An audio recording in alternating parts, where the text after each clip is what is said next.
हूँ नाही जिस पह करूँ बेनंती, मेरा दुख सुख तुझ ही पास। विछोड़ा सुने दुख बिन डिठे मर्योद,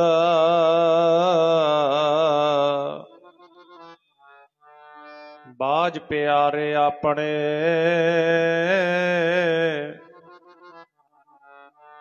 बिरही नाती रोद। चिंता ताकी कीजिए जो अनहोनी होए,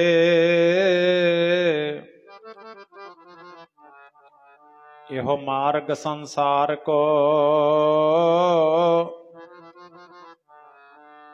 नानक थिर नहीं कोए। फरीदा दरिया व कन्ने बागुला, बैठा केल करे केल करेंदे हंजनो, अचिंते बाज पाए तिस रब दे।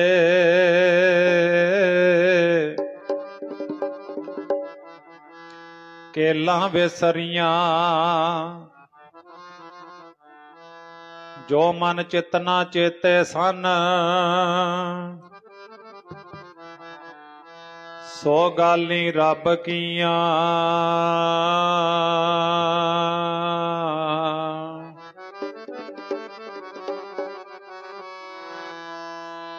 तैनू सुख होवे दिन राती, हुक्म पछाणियो मना। तैनू सुख होवे दिन राती, हुक्म पछाणियो मना। तैनू सुख होवे दिन राती, हुक्म पछाणियो मना। तैनू सुख होवे दिन राती, हुक्म पछाणियो मना।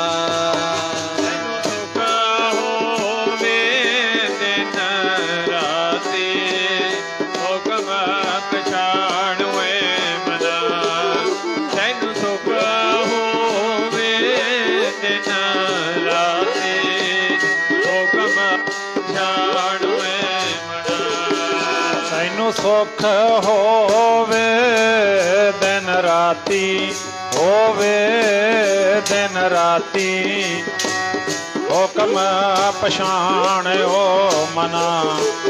तैनू सुख होवे दिन राती, हुक्म पछाणियो मना।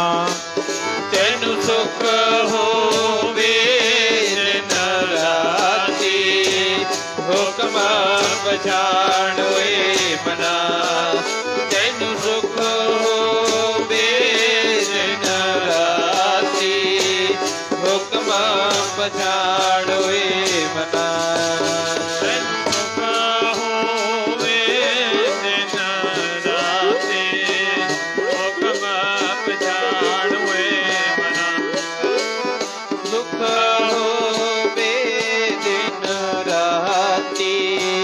हुक्म पछाणियो मना। तैनू सुख होवे दिन राती, तैनू सुख होवे दिन राती। तैनू सुख होवे दिन राती, तैनू सुख होवे दिन राती। तैनू सुख होवे दिन राती, तैनू सुख होवे दिन राती।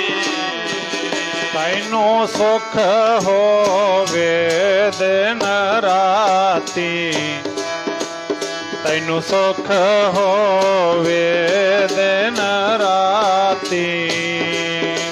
ਤੈਨੂੰ ਸੁਖ ਹੋਵੇ ਦਿਨ ਰਾਤੀ,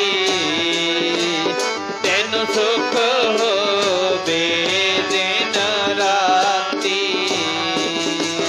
ਤੈਨੂੰ ਸੁਖ ਹੋਵੇ ਦਿਨ ਰਾਤੀ, ਤੈਨੂੰ ਸੁਖ ਹੋਵੇ ਦਿਨ ਰਾਤੀ, ਤੈਨੂੰ ਸੁਖ ਹੋਵੇ ਦਿਨ ਰਾਤੀ। ਹੁਕਮ ਪਛਾਣਿਓ ਮਨਾ, ਤੈਨੂੰ ਸੁਖ ਹੋਵੇ ਦਿਨ ਰਾਤੀ। ਹੁਕਮ ਪਛਾਣਿਓ ਮਨਾ, ਤੈਨੂੰ ਸੁਖ ਹੋਵੇ ਦਿਨ ਰਾਤੀ। ਹੁਕਮ ਪਛਾਣੋਏ ਮਨਾ, ਤੈਨੂੰ ਸੁਖ ਹੋਵੇ ਦਿਨ ਰਾਤੀ। ਹੁਕਮ ਪਛਾਣੋਏ ਮਨਾ, ਤੈਨੂੰ ਸੁਖ ਹੋਵੇ ਦਿਨ ਰਾਤੀ। ਹੁਕਮ ਪਛਾਣੋਏ ਮਨਾ, ਤੈਨੂੰ ਸੁਖ ਹੋਵੇ ਦਿਨ ਰਾਤੀ। ਹੁਕਮ ਪਛਾਣੋਏ ਮਨਾ। ਜੀੜਾ ਅਗਨ ਬਰਾਬਰ ਤਪੈ, ਭੀਤਰ ਵਗੈ ਕਾਤੀ। ਪ੍ਰਣਵਤ ਨਾਨਕ ਹੁਕਮ ਪਛਾਣੈ, ਸੁਖ ਹੋਵੈ ਦਿਨ ਰਾਤੀ। ਹੁਕਮੈ ਅੰਦਰ ਸਭ ਕੋ, ਬਾਹਰ ਹੁਕਮ ਨਾ ਕੋਏ। ਨਾਨਕ ਹੁਕਮੈ ਜੇ ਬੁੱਝੈ, ਤਾ ਹਉਮੈ ਕਹੈ ਨਾ ਕੋਏ। ਦੀਨ ਦੁਨੀਆ ਦੇ ਮਾਲਕ ਦਸਾਂ ਗੁਰੂ ਸਾਹਿਬਾਨਾਂ ਦੀ ਜਾਗਤ ਜੋਤ ਸ਼ਬਦ ਗੁਰੂ ਜੁਗੋ ਜੁਗ ਅਟਲ। ਧੰਨ ਧੰਨ ਸਾਹਿਬ ਸ੍ਰੀ ਗੁਰੂ ਗ੍ਰੰਥ ਸਾਹਿਬ ਮਹਾਰਾਜ ਜੀ ਦੀ ਪਾਵਨ ਹਜ਼ੂਰੀ ਵਿੱਚ ਬਹੁਤ ਹੀ ਅਸਹਿ ਤੇ ਅਕਹਿ ਸਦਮਾ, ਬਹੁਤ ਹੀ ਦੁਖਦਾਈ ਸਮਾਂ। ਸੱਜਣ ਮੇਰੇ ਰੰਗਲੇ, ਜਾਏ ਸੁੱਤੇ ਜੀ ਰਾਣ। ਹਮ ਭੀ ਵਈਆਂ ਡੁੰਮਣੀ, ਰੋਵਾਂ ਝੀਣੀ ਬਾਣ। ਉਹ ਰੰਗਲੇ ਸੱਜਣ ਭਾਈ ਸਾਹਿਬ ਭਾਈ ਭਗਵਾਨ ਸਿੰਘ ਜੀ ਬਰਾੜ ਸਾਹਿਬ, ਜੋ ਅਕਾਲ ਪੁਰਖ ਵਾਹਿਗੁਰੂ ਪਰਮੇਸ਼ਰ ਦੇ ਭੇਜੇ ਸੰਸਾਰ ਵਿੱਚ ਆਏ ਸੀ। ਪਿਛਲੇ ਦਿਨੀ ਅਕਾਲ ਪੁਰਖ ਜੀ ਦੇ ਹੁਕਮ ਦੇ ਵਿੱਚ ਦਰੋਂ ਘਰੋਂ ਬਖਸ਼ੀ ਹੋਈ ਸਵਾਸਾਂ ਦੀ ਪੂੰਜੀ ਭੋਗਦੇ ਹੋਏ, ਮਾਤ ਲੋਕ ਦੀ ਯਾਤਰਾ ਪੂਰੀ ਕਰਦੇ ਹੋਏ, ਆਪਣੇ ਪਿੱਛੇ ਬਹੁਤ ਵੱਡਾ ਪਰਿਵਾਰ ਬਰਾੜ ਪਰਿਵਾਰ, ਨਗਰ ਦੀ ਸੰਗਤ, ਰਿਸ਼ਤੇਦਾਰ, ਦੋਸਤਾਂ ਮਿੱਤਰਾਂ ਨੂੰ ਸਰੀਰ ਕਰਕੇ ਸਦੀਵ ਕਾਲ ਦਾ ਵਿਛੋੜਾ ਦੇ ਗਏ। ਪਰਿਵਾਰ ਦੇ ਨਾਲ ਦੁੱਖ ਮਨਾਉਣ ਵਾਸਤੇ ਦੁੱਖਾਂ ਦੀ ਮੱਲਮ ਲੈ ਕੇ ਪਹੁੰਚੇ ਵਡਭਾਗੇ ਗੁਰਸਿੱਖ ਮਾਈ ਭਾਈ ਗੁਰੂ ਕੀ ਪਿਆਰੀ ਸੰਗਤ। ਸਤਿਗੁਰਾਂ ਦੀ ਹਜ਼ੂਰੀ ਵਿੱਚ ਗੁਰਬਾਣੀ, ਗੁਰ ਇਤਿਹਾਸ, ਗੁਰ ਸ਼ਬਦ ਵਿਚਾਰਾਂ ਸਰਵਣ ਕਰਨ ਵਾਸਤੇ ਪਹੁੰਚੇ ਹੋਏ। ਜਿਸ ਠਾਕੁਰ ਸਿਓ ਨਾਹੀ ਚਾਰਾ, ਤਾਕੋ ਕੀਜੈ ਸਦ ਨਮਸਕਾਰਾ। ਉਸ ਪਰਿਪੂਰਨ ਪ੍ਰਮਾਤਮਾ ਦੇ ਚਰਨਾਂ ਵਿੱਚ ਨਮਸਕਾਰ ਕਰੀਏ ਜੀ। ਰਸਨਾ ਪਵਿੱਤਰ ਕਰੋ। ਸਤਿਗੁਰਾਂ ਦੇ ਭਾਣੇ ਨੂੰ ਸੀਸ ਝੁਕਾਉਂਦੇ ਹੋਏ ਆਖੋ ਜੀ, ਵਾਹਿਗੁਰੂ ਜੀ ਕਾ ਖਾਲਸਾ, ਵਾਹਿਗੁਰੂ ਜੀ ਕੀ ਫਤਿਹ। ਸ਼ਬਦ ਮੁੱਕ ਜਾਂਦੇ ਹਨ ਜਦੋਂ ਪਰਿਵਾਰਾਂ ਦੇ ਉੱਪਰ ਇਸ ਤਰ੍ਹਾਂ ਰੰਗਲੇ ਸੱਜਣਾਂ ਦਾ ਤੁਰ ਜਾਣਾ। ਬੜੀਆਂ ਦੁਖਦਾਈ ਘਟਨਾਵਾਂ ਹੁੰਦੀਆਂ ਨੇ, ਪਰ ਸਤਿਗੁਰਾਂ ਨੇ ਗੁਰਬਾਣੀ ਦੇ ਵਿੱਚ ਬਚਨ ਲਿਖੇ ਹਨ, ਨਾ ਕੋ ਮੂਰਖ ਨਾ ਕੋ ਸਿਆਣਾ, ਵਰਤੈ ਸਭ ਕੁਛ ਤੇਰਾ ਭਾਣਾ। ਇੱਥੇ ਜਾਣ ਬੁੱਝ ਕੇ ਕੋਈ ਮੂਰਖ ਨਹੀਂ ਬਣਨਾ ਚਾਹੁੰਦਾ, ਜਾਣ ਬੁੱਝ ਕੇ ਕੋਈ ਸਿਆਣਾ ਨਹੀਂ ਬਣ ਸਕਦਾ। ਇਹ ਤਾਂ ਸਾਰੀ ਖੇਡ ਪ੍ਰਮਾਤਮਾ ਦੇ ਹੱਥ ਵਿੱਚ ਹੈ। ਜੀ ਜੰਤ ਸਭ ਤੁਧ ਉਪਾਏ, ਸਾਰੇ ਜੀਵਾਂ ਨੂੰ ਪੈਦਾ ਕਰਕੇ ਉਹ ਵਾਹਿਗੁਰੂ ਤੁਧ ਸੰਸਾਰ ਉਪਾਇਆ, ਸਿਰੈ ਸਿਰ ਧੰਦਾ ਲਾਇਆ, ਦੇਖੈ ਕੀਤਾ ਆਪਣਾ, ਕਰ ਕੁਦਰਤ ਪਾਸਾ ਢਾਲ ਜੀਓ। ਸਾਰੇ ਸੰਸਾਰ ਨੂੰ ਪੈਦਾ ਕਰਕੇ ਵਾਹਿਗੁਰੂ ਧੰਦਿਆਂ ਤੇ ਲਾ ਦਿੰਦਾ ਹੈ, ਤੇ ਉਹਨਾਂ ਧੰਦਿਆਂ ਦੇ ਵਿੱਚ ਵਾਹਿਗੁਰੂ ਦੇ ਘਰੋਂ ਬਖਸ਼ੀ ਉਮਰ ਜਿਤਨੀ ਕਿਸੇ ਨੂੰ ਪ੍ਰਾਪਤ ਹੁੰਦੀ ਹੈ ਉਤਨੀ ਹੀ ਭੋਗ ਸਕਦਾ ਕੋਈ। ਸਤਿਗੁਰਾਂ ਨੇ ਬਚਨ ਲਿਖੇ ਹਨ, ਜਿਸ ਕੀ ਪੂਜੈ ਔਧ ਤਿਸੈ ਕੌਣ ਰਾਖਈ, ਵੈਦਕ ਅਨਕ ਉਪਾਵ ਕਹਾਂ ਲਓ ਭਾਖਈ। ਮਹਾਰਾਜ ਜੀ ਕਹਿੰਦੇ ਜਿਹਦੀ ਉਮਰ ਪੂਰੀ ਹੋ ਜਾਵੇ, ਸਵਾਸਾਂ ਵਾਲਾ ਤੇਲ ਮੁੱਕ ਜਾਵੇ, ਉਹਨੂੰ ਦੁਨੀਆ ਦਾ ਕੋਈ ਵੈਦ ਹਕੀਮ ਡਾਕਟਰ ਰੱਖ ਨਹੀਂ ਸਕਦਾ। ਤਿਸੈ ਕੌਣ ਰਾਖਈ, ਉਹਨੂੰ ਰੱਖ ਨਹੀਂ ਕੋਈ ਸਕਦਾ, ਕਿਉਂਕਿ ਸਾਰੀ ਗੱਲ ਸਵਾਸਾਂ ਤੇ ਖੜੀ ਹੈ। ਸਵਾਸਾਂ ਨੂੰ ਪੂੰਜੀ ਲਿਖਿਆ। ਜਿਵੇਂ ਆਪਣੇ ਘਰ ਵਿੱਚ ਜਿੰਨਾ ਪੈਸਾ ਪਿਆ ਆਪਾਂ ਓਨਾ ਹੀ ਵਰਤ ਸਕਦੇ ਹਾਂ ਨਾ। ਜਦੋਂ ਵਰਤਦੇ ਵਰਤਦੇ ਪੈਸਾ ਮੁੱਕ ਗਿਆ, ਆਪਾਂ ਕਹਿੰਦੇ ਵੀ ਪੂੰਜੀ ਮੁੱਕ ਗਈ। ਸੰਸਾਰੀ ਪੂੰਜੀ ਤਾਂ ਕਿਸੇ ਦੋਸਤ ਮਿੱਤਰ ਤੋਂ, ਕਿਸੇ ਆੜਤੀਏ ਤੋਂ, ਰਿਸ਼ਤੇਦਾਰ ਤੋਂ ਫੜੀ ਜਾਂਦੀ ਹੈ, ਪਰ ਸਵਾਸਾਂ ਵਾਲੀ ਪੂੰਜੀ ਤਾਂ ਕਿਸੇ ਤੋਂ ਉਧਾਰੀ ਵੀ ਨਹੀਂ ਮਿਲਦੀ। ਜਦੋਂ ਮੁੱਕ ਗਈ ਤਾਂ ਮੁੱਕ ਗਈ, ਬੰਦੇ ਨੂੰ ਜਾਣਾ ਪੈਂਦਾ ਹੈ, ਫਿਰ ਬੰਦਾ ਰਹਿ ਨਹੀਂ ਸਕਦਾ ਇਸ ਸੰਸਾਰ ਤੇ। ਇੱਕ ਵਾਰ ਗੁਰੂ ਮਹਾਰਾਜ ਜੀ ਨੂੰ ਵੈਦ ਨੇ ਆਖਿਆ, ਵਾਹਿਗੁਰੂ ਪਰਮੇਸ਼ਰ ਨੂੰ ਆਖਿਆ, ਕਹਿੰਦਾ ਪਰਮੇਸ਼ਰ ਤੁਸੀਂ ਮੇਰੇ ਤੇ ਐਡੀ ਬਖਸ਼ਿਸ਼ ਕੀਤੀ ਹੈ, ਮੇਰੇ ਕੋਲ ਇੰਨੀਆਂ ਜੜੀਆਂ ਬੂਟੀਆਂ ਦਵਾਈਆਂ ਔਸ਼ਧੀਆਂ ਨੇ ਜਿਹੜੀਆਂ ਮਰੇ ਪਏ ਬੰਦੇ ਦੇ ਵਿੱਚ ਜਾਨ ਪਾ ਦਿੰਦੀਆਂ ਨੇ, ਮੈਂ ਬੰਦਾ ਨਹੀਂ ਮਰਨ ਦਿੰਦਾ। ਮਹਾਰਾਜ ਜੀ ਕਹਿੰਦੇ ਭੋਲਿਆ ਵੈਦਾ,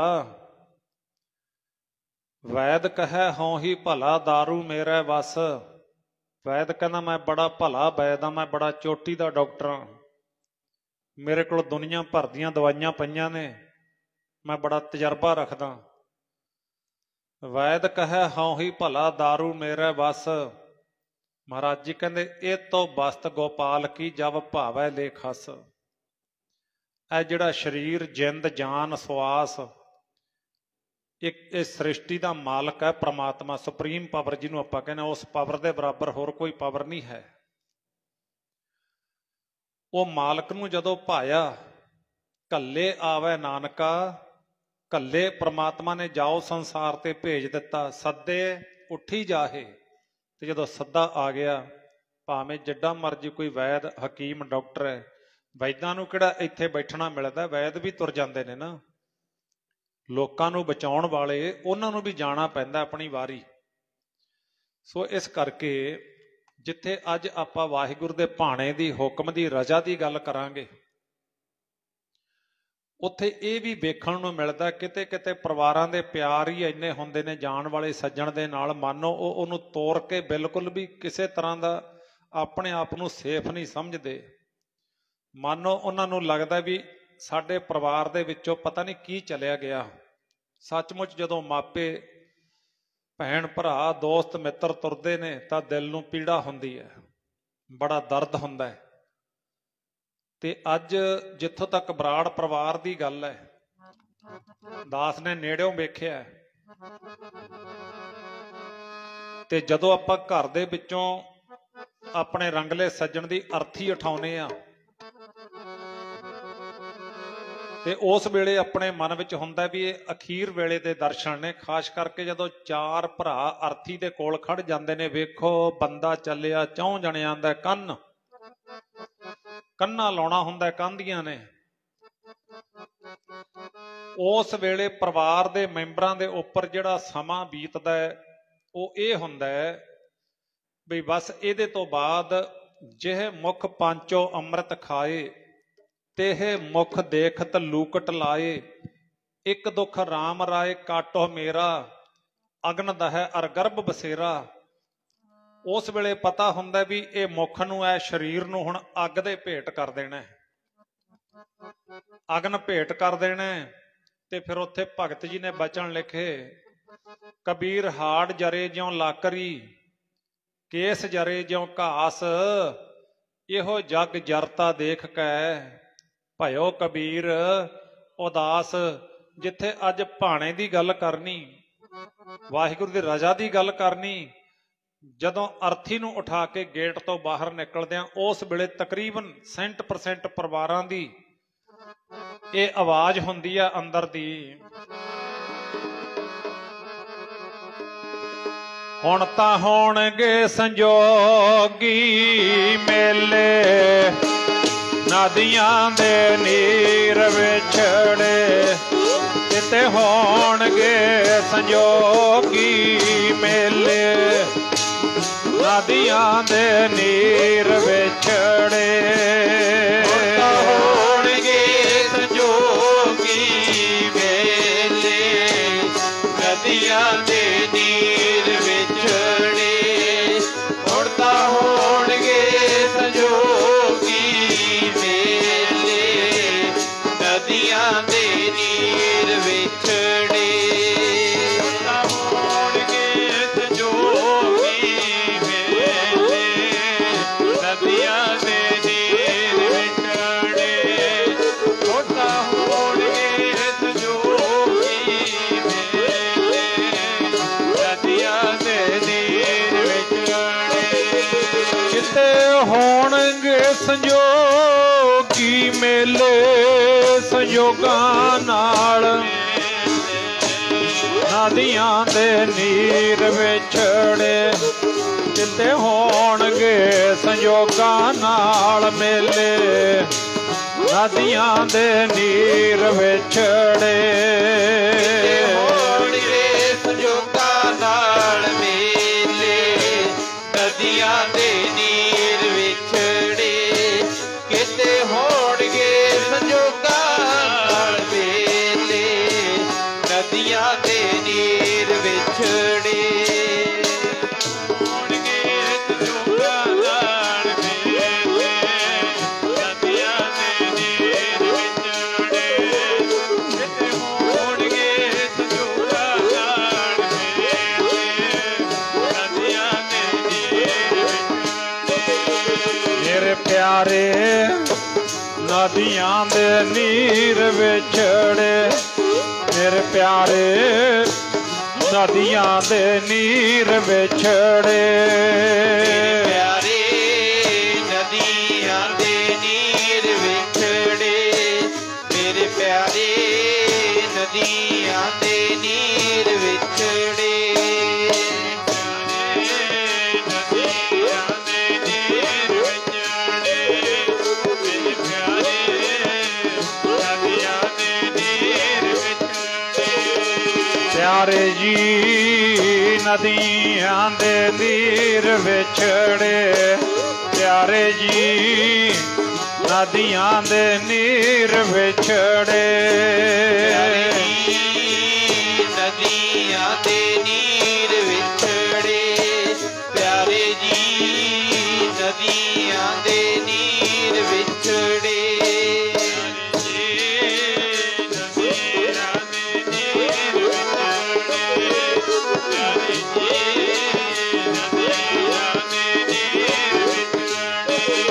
किते होणगे संजोगां नाल, संजोगां नाल मेले, नदियां दे नीर विछड़े, ते होणगे संजोगां नाल मेले, नदियां दे नीर विछड़े, होणगे संजोगां नाल मेले, नदियां दे नीर विछड़े, किते होणगे संजोगां नाल मेले, नदियां दे नीर विछड़े, होणगे संजोगां नाल मेले, नदियां दे नीर विछड़े, किते होणगे संजोगां नाल मेले, नदियां दे नीर विछड़े।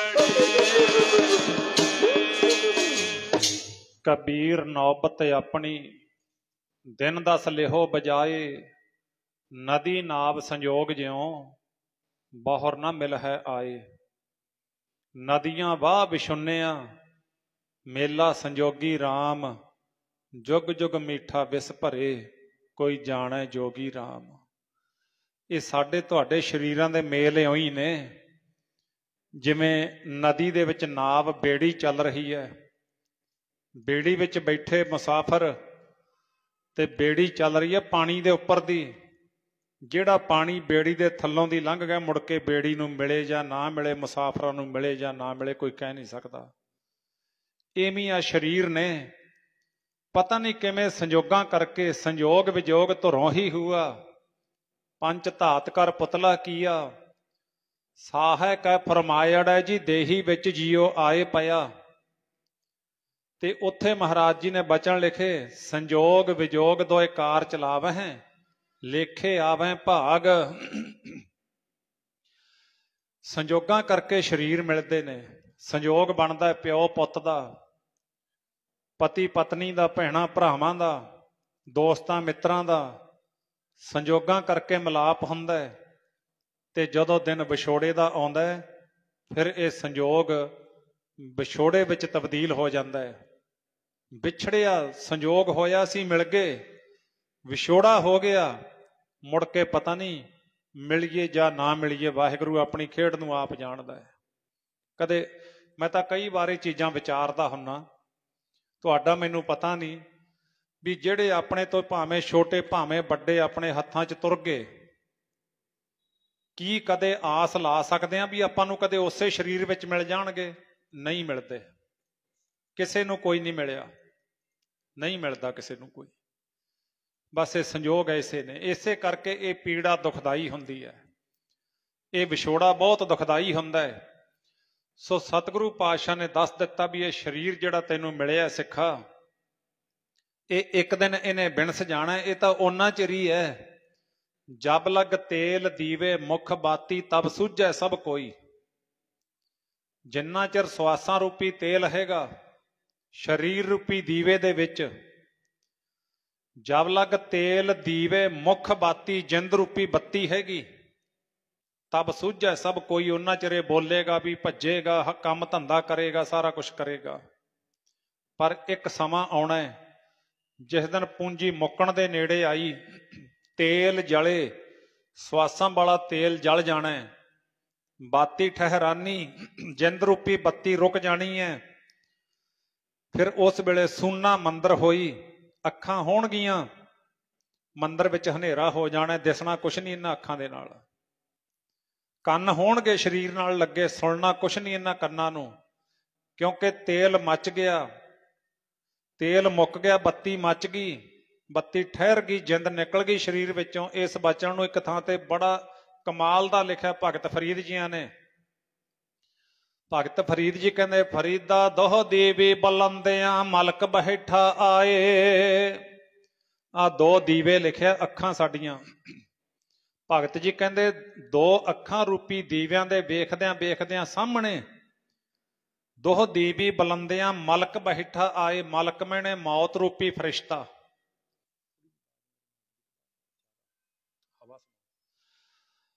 ਮਲਕ ਮੈਨੇ ਮੌਤ ਰੂਪੀ ਫਰਿਸ਼ਤਾ।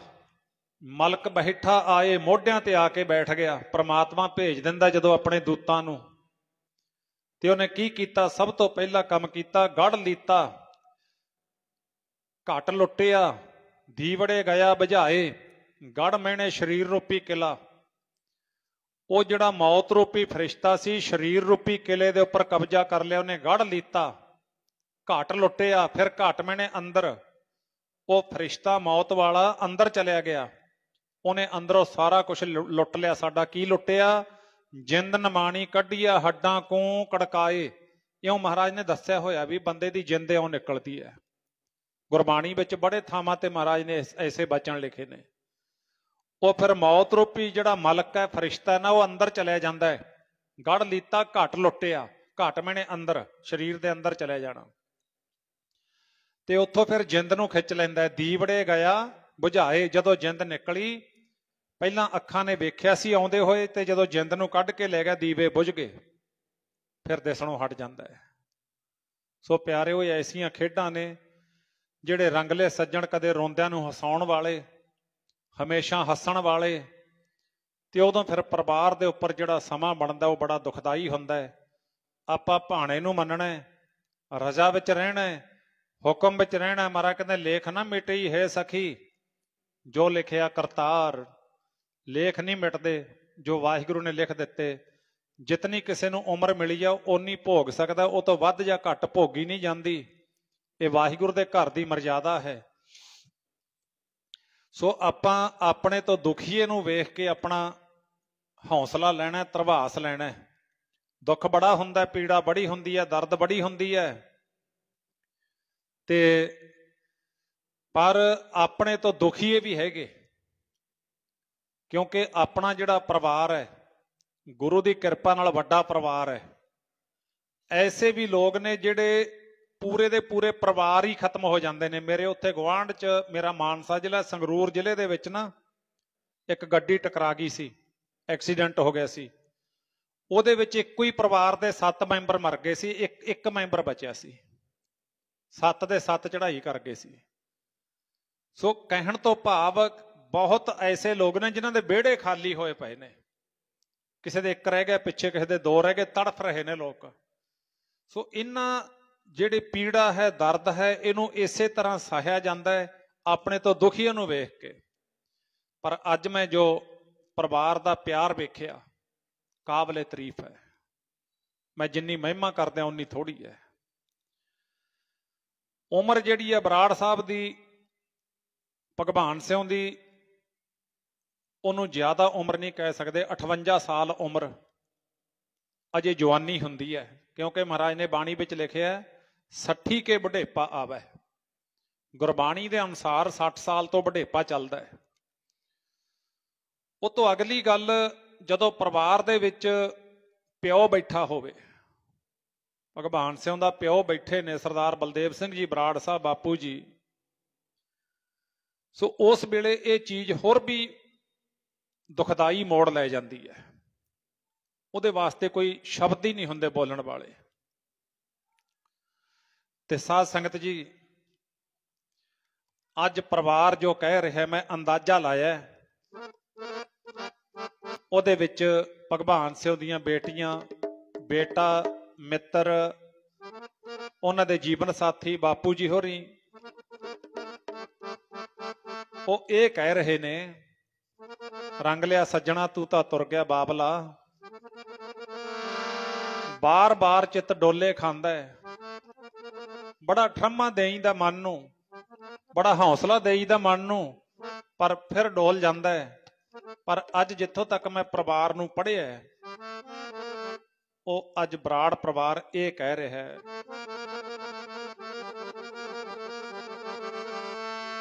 ਸਾਨੂੰ ਦੱਸ ਜਾ ਬਾਬਲਾਵੇ। ਸਾਡਾ ਮਿਲਣ ਨੂੰ ਜੀ ਕਰਦਾ ਹੈ, ਤੇਰੇ ਬਗੈਰ ਚਿੱਤ ਨਹੀਂ ਲੱਗਦਾ। ਕਿਹੜੇ ਦੇਸ਼ ਬਾਸਿਆ ਤੂੰ ਜਾ ਕੇ, ਦੱਸ ਜਾ ਬਾਬਲਾਵੇ। ਕਿਹੜੇ ਦੇਸ਼ ਬਾਸਿਆ ਤੂੰ ਜਾ ਕੇ, ਦੱਸ ਜਾ ਬਾਬਲਾਵੇ। ਕਿਹੜੇ ਦੇਸ਼ ਬਸਿਆ ਤੂੰ ਜਾ ਕੇ, ਦੱਸ ਜਾ ਬਾਬਲਾਵੇ। ਕਿਹੜੇ ਦੇਸ਼ ਬਸਿਆ ਤੂੰ ਜਾ ਕੇ, ਦੱਸ ਜਾ ਬਾਬਲਾਵੇ। ਕਿਹੜੇ ਦੇਸ਼ ਬਸਿਆ ਤੂੰ ਜਾ ਕੇ, ਦੱਸ ਜਾ ਬਾਬਲਾਵੇ। ਕਿਹੜੇ ਦੇਸ਼ ਬਸਿਆ ਤੂੰ ਜਾ ਕੇ, ਸਾਨੂੰ ਦੱਸ ਜਾ ਬਾਬਲਾਵੇ। ਕਿਹੜੇ ਦੇਸ਼ ਬਾਸਿਆ ਤੂੰ ਜਾ ਕੇ, ਦੱਸ ਜਾ ਬਾਬਲਾਵੇ। ਕਿਹੜੇ ਦੇਸ਼ ਬਾਸਿਆ ਤੂੰ ਜਾ ਕੇ, ਦੱਸ ਜਾ ਬਾਬਲਾਵੇ। ਕਿਹੜੇ ਦੇਸ਼ ਬਸਿਆ ਤੂੰ ਜਾ ਕੇ, ਦੱਸ ਜਾ ਬਾਬਲਾਵੇ। ਕਿਹੜੇ ਦੇਸ਼ ਬਸਿਆ ਤੂੰ ਜਾ ਕੇ, ਦੱਸ ਜਾ ਬਾਬਲਾਵੇ। ਕਿਹੜੇ ਦੇਸ਼ ਬਸਿਆ ਤੂੰ ਜਾ ਕੇ, ਸਾਨੂੰ ਦੱਸ ਜਾ ਬਾਬਲਾਵੇ। ਕਿਹੜੇ ਦੇਸ਼ ਬਸਿਆ ਤੂੰ ਜਾ ਕੇ, ਆਪਣੇ ਧੀਆਂ ਪੁੱਤਰਾਂ ਦਾ ਤੂੰ ਹਾਲ ਵੇਖ ਲੈ ਆ ਕੇ। ਧੀਆਂ ਪੁੱਤਰਾਂ ਦਾ ਹਾਲ ਵੇਖ ਲੈ ਆ ਕੇ, ਆਪਣੇ ਧੀਆਂ ਪੁੱਤਰਾਂ ਦਾ ਹਾਲ ਵੇਖ ਲੈ ਆ ਕੇ, ਧੀਆਂ ਪੁੱਤਰਾਂ ਦਾ ਤੂੰ ਹਾਲ ਵੇਖ ਲੈ ਆ ਕੇ, ਆਪਣੇ ਧੀਆਂ ਪੁੱਤਰਾਂ ਦਾ ਤੂੰ ਹਾਲ ਵੇਖ ਲੈ ਆ ਕੇ, ਧੀਆਂ ਪੁੱਤਰਾਂ ਦਾ ਤੂੰ ਹਾਲ ਵੇਖ ਲੈ ਆ ਕੇ, ਧੀਆਂ ਪੁੱਤਰਾਂ ਦਾ ਹਾਲ ਵੇਖ ਲੈ ਆ ਕੇ, ਧੀਆਂ ਪੁੱਤਰਾਂ ਦਾ ਹਾਲ ਵੇਖ ਲੈ ਆ ਕੇ, ਧੀਆਂ ਪੁੱਤਰਾਂ ਦਾ ਤੂੰ ਹਾਲ ਵੇਖ ਲੈ ਆ ਕੇ, ਧੀਆਂ ਪੁੱਤਰਾਂ ਦਾ ਤੂੰ ਹਾਲ ਵੇਖ ਲੈ ਆ ਕੇ, ਆਪਣੇ ਧੀਆਂ ਪੁੱਤਰਾਂ ਦਾ ਤੂੰ ਹਾਲ ਵੇਖ ਲੈ ਆ ਕੇ, ਧੀਆਂ ਪੁੱਤਰਾਂ ਦਾ ਤੂੰ ਹਾਲ ਵੇਖ ਲੈ ਆ ਕੇ, ਸਾਨੂੰ ਦੱਸ ਜਾ ਬਾਬਲਾਵੇ ਕਿਹੜੇ ਦੇਸ਼ ਵਸਿਆ ਤੂੰ ਜਾ ਕੇ, ਦੱਸ ਜਾ ਬਾਬਲਾਵੇ ਕਿਹੜੇ ਦੇਸ਼ ਵਸਿਆ ਤੂੰ ਜਾ ਕੇ, ਸਾਨੂੰ ਦੱਸ ਜਾ ਬਾਬਲਾਵੇ ਕਿਹੜੇ ਦੇਸ਼ ਵਸਿਆ ਤੂੰ ਜਾ ਕੇ, ਦੱਸ ਜਾ ਬਾਬਲਾਵੇ ਕਿਹੜੇ ਦੇਸ਼ ਵਸਿਆ ਤੂੰ ਜਾ ਕੇ, ਸਾਨੂੰ ਦੱਸ ਜਾ ਬਾਬਲਾਵੇ ਕਿਹੜੇ ਦੇਸ਼ ਵਸਿਆ ਤੂੰ ਜਾ ਕੇ, ਦੱਸ ਜਾ ਬਾਬਲਾਵੇ ਕਿਹੜੇ ਦੇਸ਼ ਵਸਿਆ ਤੂੰ ਜਾ ਕੇ। ਸੋ ਇਸ ਘਟਨਾ ਨੂੰ ਨਾ ਮਹਾਰਾਜ ਜੀ ਨੇ ਗੁਰਬਾਣੀ ਵਿੱਚ ਲਿਖਿਆ ਹੈ, ਵਿਛੋੜਾ ਸੁਣੇ ਦੁੱਖ ਬਿਨ ਡਿੱਠੇ ਮਰਿਓਦ, ਬਾਝ ਪਿਆਰੇ ਆਪਣੇ ਬਿਰਹੀ ਨਾ ਧੀਰੋਦ।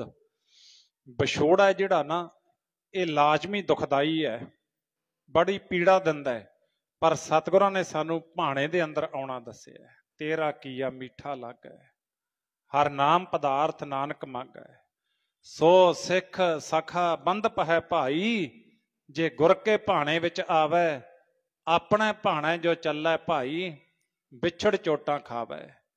ਸੋ ਉਸ ਵਾਹਿਗੁਰੂ ਦੇ ਭਾਣੇ ਨੂੰ ਆਪਾਂ ਕਿਵੇਂ ਮੰਨਣਾ, ਆਪਾਂ ਗੁਰਬਾਣੀ ਦੇ ਵਿੱਚੋਂ ਵਿਚਾਰ ਕਰੀਏ ਤੇ ਨਾਲ ਨਾਲ ਆਪਾਂ ਇਤਿਹਾਸ ਵਿੱਚੋਂ ਵਿਚਾਰ ਕਰੀਏ, ਤਾਂ ਕਿ ਅਸੀਂ ਅੱਜ ਦੇ ਇਹ ਵੱਡੇ ਦੁੱਖ ਨੂੰ ਝੱਲਣ ਦੀ ਤਾਕਤ ਗੁਰੂ ਪਾਸੋਂ ਲਈਏ। ਸੋ ਸਤਿਗੁਰੂ ਮਹਾਰਾਜ ਜੀ ਰਹਿਮਤਾਂ ਕਰਦੇ ਨੇ, ਜਿਸ ਵੇਲੇ ਚੰਦੂ ਜਿਹੜਾ ਸੀ ਨਾ, ਚੰਦੂ ਇੱਕ ਪਿਤਾ ਦੇ ਵਿਛੋੜੇ ਦਾ ਦਰਦ, ਭਾਣੇ ਨੂੰ ਕਿਸ ਤਰ੍ਹਾਂ ਦੇ ਨਾਲ ਮੰਨਣਾ ਹੈ, ਆਪਾਂ ਇਹ ਵਿਚਾਰ ਗੁਰਬਾਣੀ ਦੇ ਵਿੱਚੋਂ ਕਰਦੇ ਹਾਂ। ਤੇ ਇਹ ਜਿਹੜਾ ਦੁੱਖ ਹੈ ਸਰੀਰ ਨੂੰ ਲੱਗ ਜਾਂਦਾ ਹੈ, ਇਹ ਕਿੱਡਾ ਦੁਖਦਾਈ ਹੁੰਦਾ ਹੈ, ਥੋੜੀ ਥੋੜੀ ਵਿਚਾਰ ਆਪਾਂ ਸਾਰੀ ਲਵਾਂਗੇ। ਜਦੋਂ ਚੰਦੂ ਚਾਲਾਂ ਚੱਲਣ ਲੱਗਿਆ, ਜਹਾਂਗੀਰ ਬਾਦਸ਼ਾਹ ਨੂੰ ਗੁਰੂ ਅਰਜਨ ਦੇਵ ਸਾਹਿਬ ਮਹਾਰਾਜ ਦੇ ਵਿਰੁੱਧ ਭੜਕਾਉਣ ਲੱਗਿਆ, ਸਕਾ ਭਰਾ ਪਿਰਥੀ ਚੰਦ ਇਹ ਵੀ ਜਹਾਂਗੀਰ ਦੇ ਜਾ ਕੇ ਹਾਜ਼ਰ ਹੋ ਗਿਆ। ਬਾਦਸ਼ਾਹ ਸੀ ਜਹਾਂਗੀਰ ਉਸ ਵੇਲੇ ਦਾ, ਮੌਕੇ ਦਾ। ਇਸੇ ਤਰ੍ਹਾਂ ਖੁਸਰੋ ਦਾ ਪੰਜਾਬ ਆਉਣਾ, ਤਰਨ ਤਾਰਨ ਸਾਹਿਬ ਗੁਰੂ ਮਹਾਰਾਜ ਦੇ ਦਰਬਾਰ ਵਿੱਚ ਰਹਿਣਾ, ਇਹ ਵੀ ਇੱਕ ਕਾਰਨ ਬਣਿਆ। ਸਭ ਤੋਂ ਵੱਡਾ ਕਾਰਨ ਸੀ ਸਾਹਿਬ ਸ੍ਰੀ ਗੁਰੂ ਗ੍ਰੰਥ ਸਾਹਿਬ ਦਾ ਪੋਥੀ ਪਰਮੇਸ਼ਰ ਕਾ ਥਾਨ। ਕਿਉਂਕਿ ਤੁਸੀਂ ਕਦੇ ਇਤਿਹਾਸ ਪੜ੍ਹਿਓ, ਸਾਈਂ ਮੀਆਂ ਮੀਰ ਇਸਲਾਮ ਮਤ ਦਾ ਸਭ ਤੋਂ ਵੱਡਾ ਪੀਰ ਸੀ ਉਸ ਵੇਲੇ ਦਾ। ਇਸਲਾਮ ਮਤ ਸਾਈਂ ਮੀਆਂ ਮੀਰ ਦੇ ਇਸ਼ਾਰੇ ਤੇ ਕੁਝ ਵੀ ਕਰਨ ਨੂੰ ਤਿਆਰ ਸੀ, ਤੇ ਸਾਈਂ ਮੀਆਂ ਮੀਰ ਦੀ ਇੰਨੀ ਕੁ ਪ੍ਰੀਤ ਸੀ ਗੁਰੂ ਅਰਜਨ ਦੇਵ ਸਾਹਿਬ ਮਹਾਰਾਜ ਦੇ ਨਾਲ ਕਿ ਉਹ ਗੁਰੂ ਗ੍ਰੰਥ ਸਾਹਿਬ ਮਹਾਰਾਜ ਜੀ ਨੂੰ ਸਿਜਦਾ ਕਰਦਾ ਸੀ, ਨਮਸਕਾਰਾਂ ਕਰਦਾ ਸੀ। ਇਹ ਵੀ ਵੱਡੀ ਸ਼ਿਕਾਇਤ ਸੀ ਜਹਾਂਗੀਰ ਦੇ ਕੋਲ ਵੀ ਜੇਕਰ ਸਾਈਂ ਮੀਆਂ ਮੀਰ ਨੇ ਇਸਲਾਮ ਮਤ ਨੂੰ ਇਸ਼ਾਰਾ ਕਰ ਦਿੱਤਾ ਵੀ ਤੁਸੀਂ ਸਾਰੇ ਗੁਰੂ ਗ੍ਰੰਥ ਸਾਹਿਬ ਮਹਾਰਾਜ ਜੀ ਨੂੰ ਨਮਸਕਾਰਾਂ ਕਰੋ,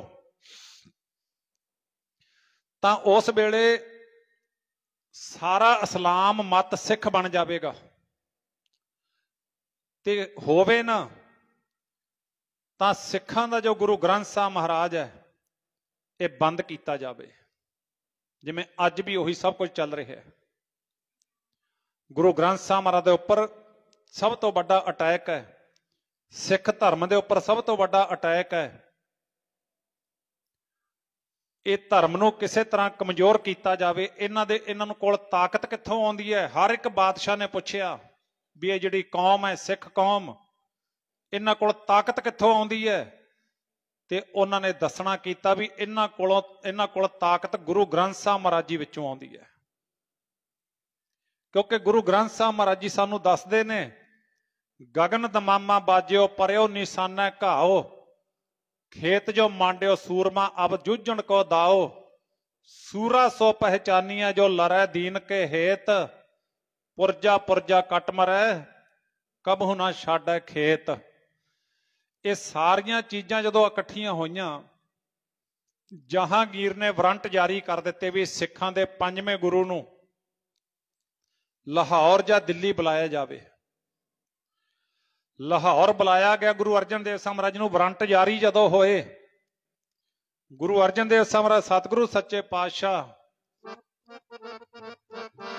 ਜਦੋਂ ਅੰਮ੍ਰਿਤਸਰ ਸਾਹਿਬ ਵਾਰੰਟ ਲੈ ਕੇ ਸਿਪਾਹੀ ਪਹੁੰਚੇ, ਦੂਤ ਪਹੁੰਚੇ, ਸੰਗਤ ਦੇ ਮਨ ਵਿੱਚ ਵਿਰਾਗ ਹੈ, ਸੰਗਤ ਦੇ ਮਨ ਵਿੱਚ ਬਹੁਤ ਉਦਾਸੀ ਹੈ।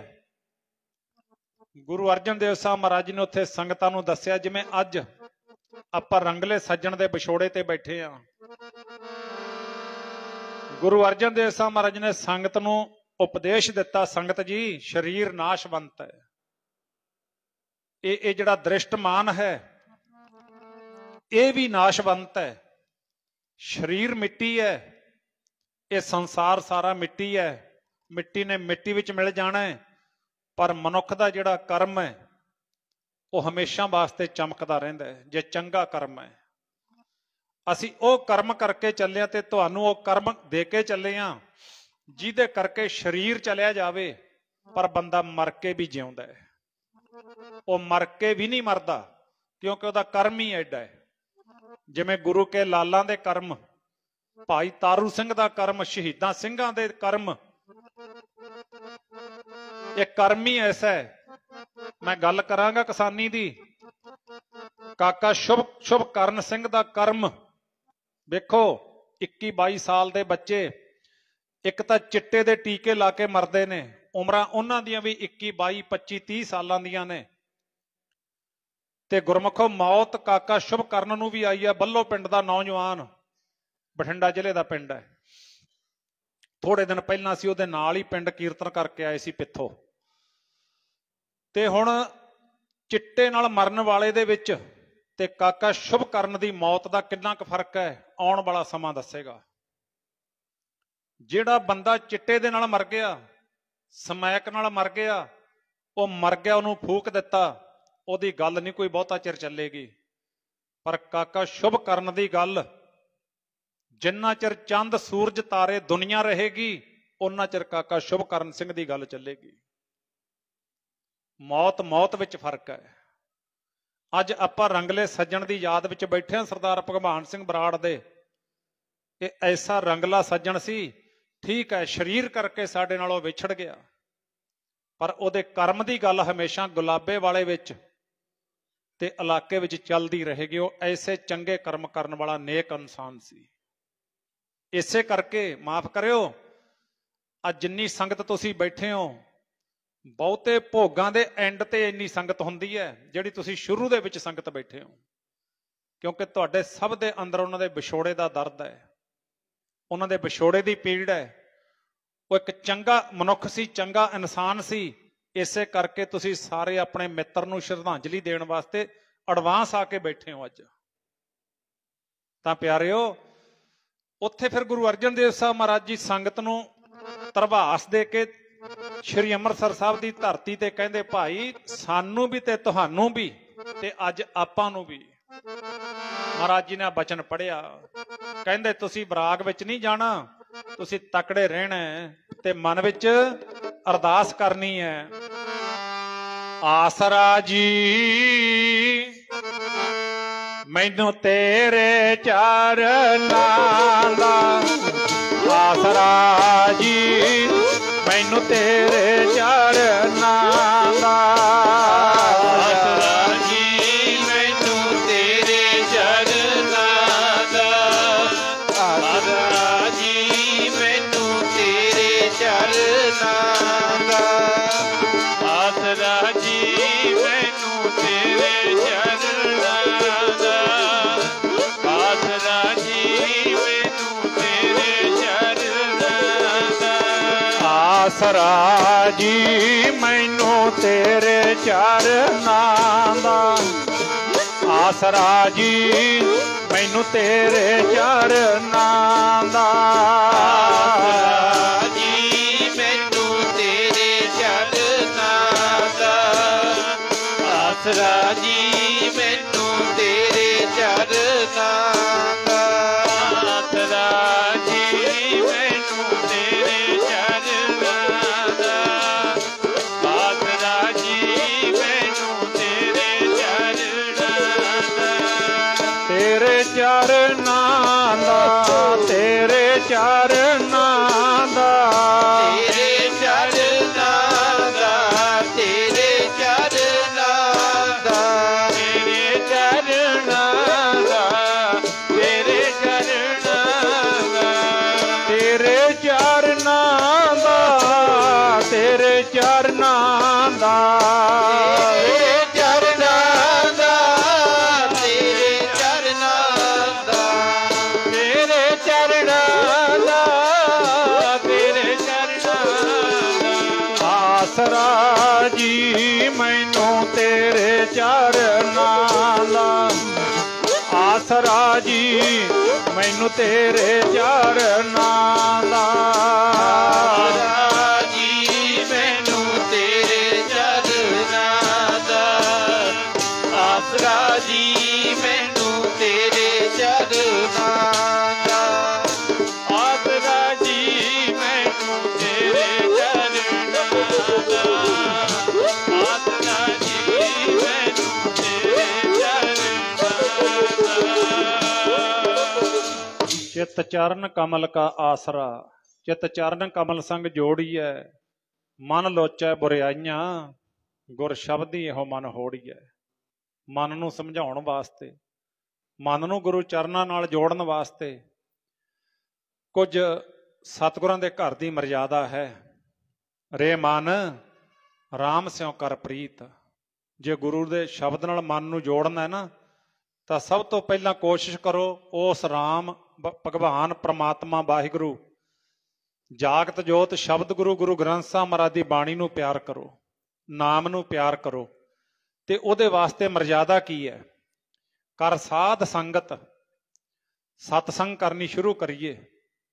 ਜ਼ਿੰਦਗੀ ਦਾ ਪਤਾ ਨਹੀਂ ਹੈਗਾ, ਇਹਦਾ ਪ੍ਰਭਾਸਾ ਨਹੀਂ ਕੋਈ ਹੈਗਾ। ਇਹ ਜਿੰਦ ਦਾ ਕੀ ਪ੍ਰਭਾਸਾ? ਜਿਵੇਂ ਪਾਣੀ ਵਿੱਚ ਪਤਾਸਾ। ਇਹ ਜਿੰਦ ਦਾ ਕੀ ਪ੍ਰਭਾਸਾ ਹੈ? ਗੁਰੂ ਰਾਮਦਾਸ ਮਹਾਰਾਜ ਜੀ ਨੇ ਐਸੇ ਬਚਨ ਲਿਖੇ ਨੇ, ਦੋ ਚੀਜ਼ਾਂ ਦਾ ਮਨੁੱਖ ਨੂੰ ਬਿਲਕੁਲ ਪਤਾ ਨਹੀਂ। ਇੱਕ ਤਾਂ ਇਹ ਸਰੀਰ ਦਾ ਅਖੀਰਲਾ ਸਵਾਸ ਕਿੱਥੇ ਹੋ ਜਾਣਾ ਹੈ, ਮੌਤ ਦਾ ਕੀ ਪਤਾ ਕਿਹੜੇ ਵੇਲੇ ਸੱਦਾ ਆ ਜਾਵੇ। ਤੁਸੀਂ ਵੇਖਿਆ ਨਹੀਂ, ਹਰ ਰੋਜ਼ ਆਪਾਂ ਮੋਬਾਈਲਾਂ ਤੇ ਵੇਖਦੇ ਐ ਨਾ, ਗੁਰੂ ਮਹਾਰਾਜ ਜੀ ਨੂੰ ਨਮਸਕਾਰ ਕਰ ਰਹੇ ਨੇ, ਨਮਸਕਾਰ ਕਰਦੇ ਕਰਦੀ ਲੰਮੇ ਪੈ ਗਏ, ਬਸ ਪੈ ਗਏ। ਬਾਣੀ ਪੜ੍ਹਦਾ ਗੁਰਸਿੱਖ ਐ ਗੁਰੂ ਗ੍ਰੰਥ ਸਾਹਿਬ ਮਹਾਰਾਜ ਦੇ ਪੀੜਾ ਸਾਹਿਬ ਤੇ ਸਿਰ ਲੁਟਕ ਗਿਆ, ਬਸ ਉੱਥੇ ਸਵਾਸ ਪੂਰੇ ਹੋ ਗਏ।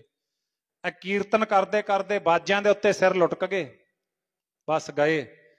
ਗੱਡੀਆਂ ਚਲਾਉਂਦੇ ਚਲਾਉਂਦੇ ਸਾਹ ਮੁੱਕ ਜਾਂਦੇ ਨੇ। ਕੋਈ ਵੀ ਕੰਮ ਕਰਦੇ ਕਰਦੇ ਸਾਧ ਸੰਗਤ ਜੀ, ਇਹ ਸਰੀਰ ਦਾ ਐਂਡ ਹੋ ਜਾਂਦਾ ਹੈ। ਗੁਰੂ ਰਾਮਦਾਸ ਮਹਾਰਾਜ ਜੀ ਨੇ ਆਖਿਆ, ਹਰ ਜਪਦਿਆਂ ਖਿਨ ਢਿੱਲ ਨਾ ਕੀਜੇ ਮੇਰੀ ਜਿੰਦੜੀਏ, ਮੱਤ ਕੇ ਜਾਪੈ ਸਾਹ ਆਵੈ ਕਿ ਨਾ ਆਵੈ ਰਾਮ। ਕੀ ਪਤਾ ਸਾਹ ਆਵੇ ਜਾਂ ਨਾ ਆਵੇ, ਰੱਬ ਜਾਣਦਾ ਹੈ। ਮੈਨੂੰ 23 ਸਾਲ ਹੋ ਗਏ ਤੁਹਾਡੀ ਸੇਵਾ ਕਰਦਿਆਂ ਕੀਰਤਨ ਦੀ। ਅਣਗਿਣਤ ਥਾਵਾਂ ਤੇ ਮੈਨੂੰ ਉਹ ਭੋਗਾਂ ਤੇ ਜਾਣਾ ਪਿਆ ਜਿੱਥੇ ਜਾ ਕੇ ਪੁੱਛੀਦਾ, ਭਾਈ ਕੀ ਗੱਲ ਹੋ ਗਈ? ਜਾਣ ਵਾਲੇ ਨੂੰ ਕਹਿੰਦੇ ਜੀ ਬਸ ਰਾਤ ਨੂੰ ਸੁੱਤਾ, सवेरे घर वाली चाह लेके गई है, सुत्ता ही पिया, उठे ही नहीं है, सौ गया बस। नौजवान 35-35 सालों के, 40-40 सालों के, अणगिणत की लिस्ट है मेरे को। उसे संसार विच आपां बैठे हैं प्यारिओ, शरीर का प्रभासा नहीं कोई हैगा, भरोसा नहीं कोई इहदा। मत के जप ऐसा आवे कि ना आवे राम। पहली गल, किसे नूं पता नहीं शरीर का अखीरला साह किहड़ा कदों कित्थे किवें हो जावे। दूसरी गल, अज आपां नूं महाराज ने तंदुरुस्ती दित्ती है, कदों शरीर नूं रोग लग जावे किसे नूं कोई पता नहीं।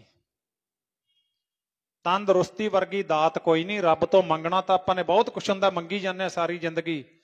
दो चीजां परमात्मा तो पहल दे आधार ते मंगणियां शुरू कर दिओ। किहड़ियां किहड़ियां? सब तो पहली परमात्मा दी याद, दूसरी तंदुरुस्ती। इहदे विच बहुत कुछ है। तंदुरुस्ती मंगो। जिन्हां शरीरां नूं तंदुरुस्ती नहीं मिली, कदे उन्हां दा हाल पुछ के वेखिओ, कोल बैठ के वेखिओ उन्हां दे। सो असी जदों तंदुरुस्त हुंदे आ, तकरीबन उदों नूं सज्जे खब्बे शरीर नूं भजाई फिरदे आ, माड़े पासे तोरी फिरदे आ। फिर बाद विच बंदा पछताउंदा जदों रोग खड़े हो जांदे ने। रोग कितों बाहरों नहीं आउंदे, महाराज कहंदे शरीर दे विच पए ने। कदों उठदे ने रोग? बाणी विच लिखिआ पिआ, खसम विसार कीए रस भोग।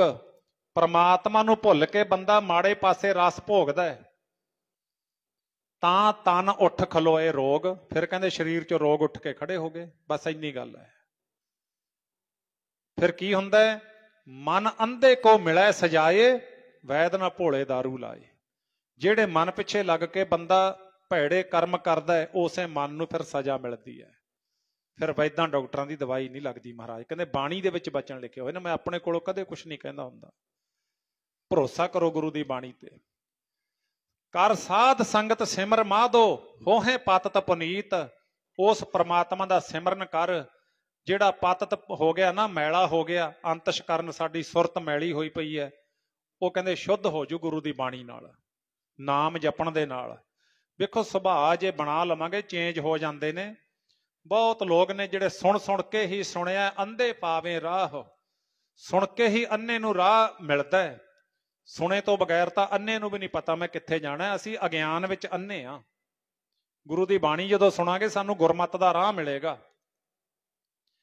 फिर हौली हौली सुभाਅ बनदा है। वेखो बड़ा सौखा है, बड़ा सिंपल है। बस सुभाਅ बदलना कल्ला। की करना है? जिहड़ा असीं छड्ड बैठे हो करन लग जाओ। की छड्ड बैठे असीं? बाकी सब कुछ करते हैं आपां। वेखो घर का काम, खेत का काम, दफ्तर का काम, स्कूल कॉलेज सारे काम करते हैं। इक्को ही नहीं करते ना। वो किहड़ा? वो सुनो, जे करते हो तो बड़े भागां वाले, जे नहीं करते तो करना शुरू करो, जिहड़ा बहुत जरूरी है जिंदगी वास्ते। वो की है? वाहिगुरू वाहिगुरू वाहिगुरू वाहिगुरू वाहिगुरू वाहिगुरू। ये करो, ये बहुत जरूरी है। ये तो बिना भावें कोई अरबांपति है, दास जिन्ना को गुरु ने किरपा की है, जिस तजर्बे ते मैं पहुंचे गुरु की किरपा नाल, बंदे कोले कुछ नहीं हैगा। गुरु सब कुछ किरपा करता है। ते ओहदे च मैं ये सिੱਖਿਆ भी सब तो बड़ा ते सोहना बन जाए अपनी किरत करते हुए परमात्मा की कीर्ति करनी। जे ये परमात्मा की कीर्ति करनी भुल गया, अरबांपति होके भी गुरु की नज़र में असीं कंगाल हाँ, कोई वैल्यू नहीं है साडी। कई थावां ते मैं बेनतियां कर चुकिया, करदा रहना भी बंदे दे 9 इंद्रे मैले, 9 दरवाजे मैले, बंदे दा अंतशकरण मैला। ये चिट्टे कपड़े पा के अपने आप नूं सैटिस्फाई दे लैंदा भी मैं तां वधिया। चिट्टे कपड़े पा के, नौहां च मैल, अखां च गिड्ड, नक दे विच की है, कन्नां विच की है, मल मूत्र की है। ते इहदा कर्म भी मैला, इहदे इंद्रे द्वारे भी मैले। चिट्टे कपड़े पा के कोई बंदा किवें बंदा बन सकता है? सानू शुभ कर्म करने वास्ते महाराज ने संसार ते भेजा, चंगे कर्म करने वास्ते।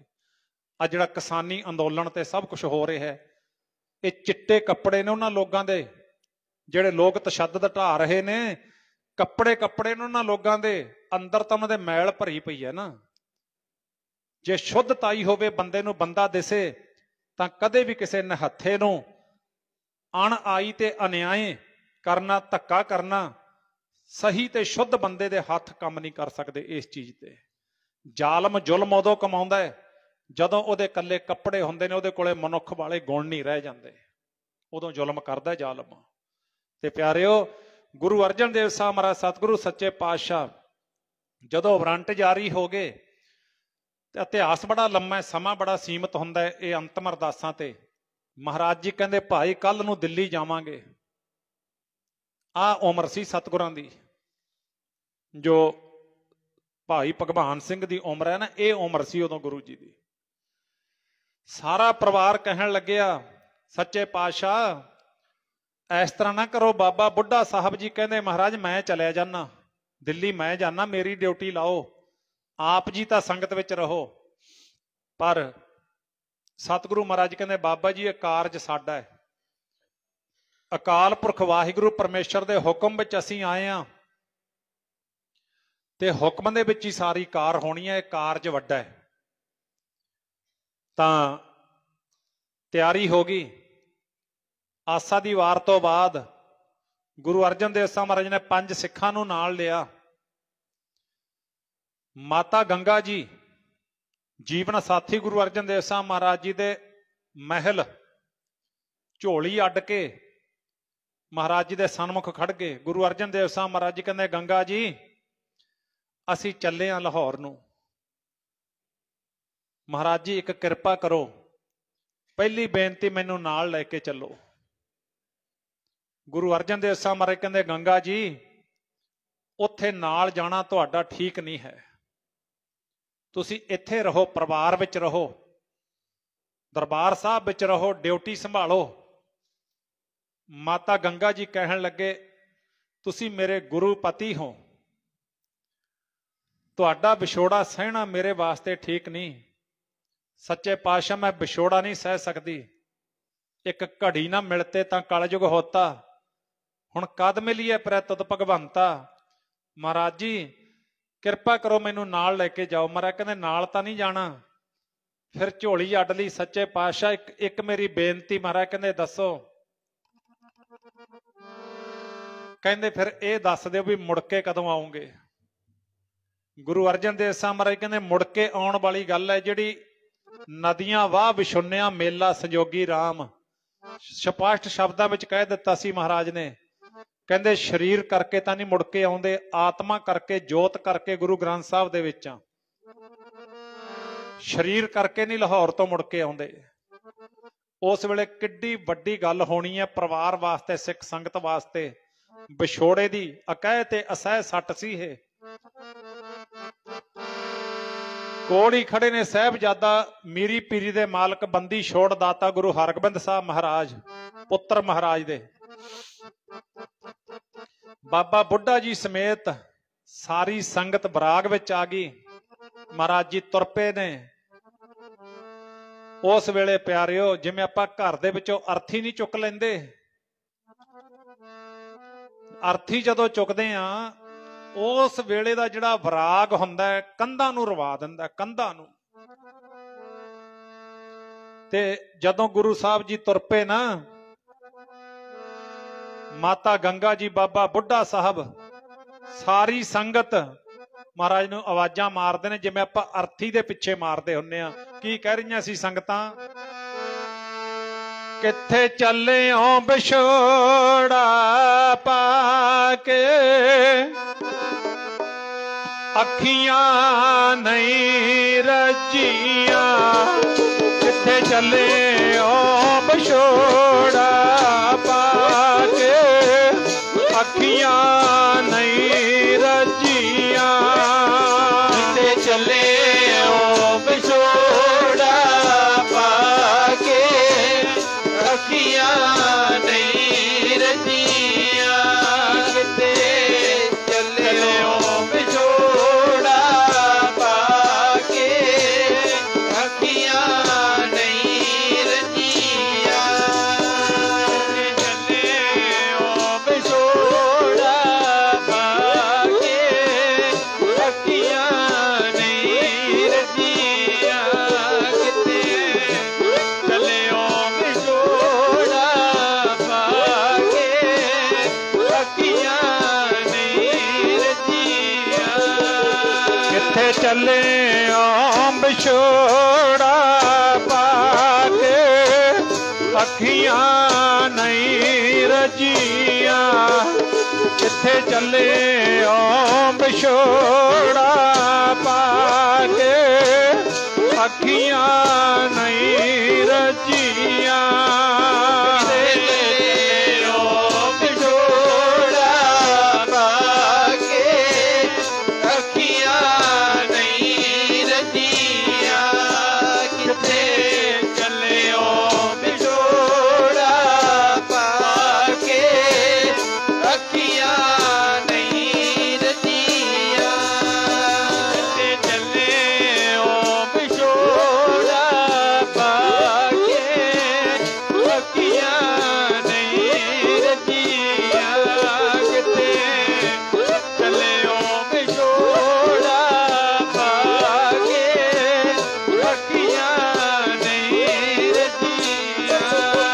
ਸਤਿਗੁਰ ਜੀ ਅੱਖੀਆਂ ਨਹੀਂ ਰਜੀਆਂ, ਮਾਲਕਾ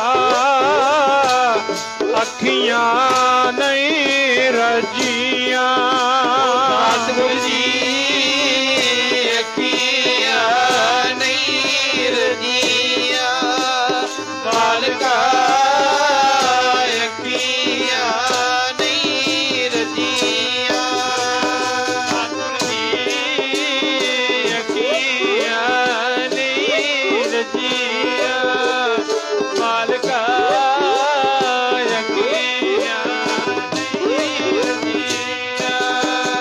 ਕਿੱਥੇ ਚੱਲੇ ਓਮ ਵਿਛੋੜਾ ਪਾ ਕੇ ਅੱਖੀਆਂ ਨਹੀਂ ਰਜੀਆਂ।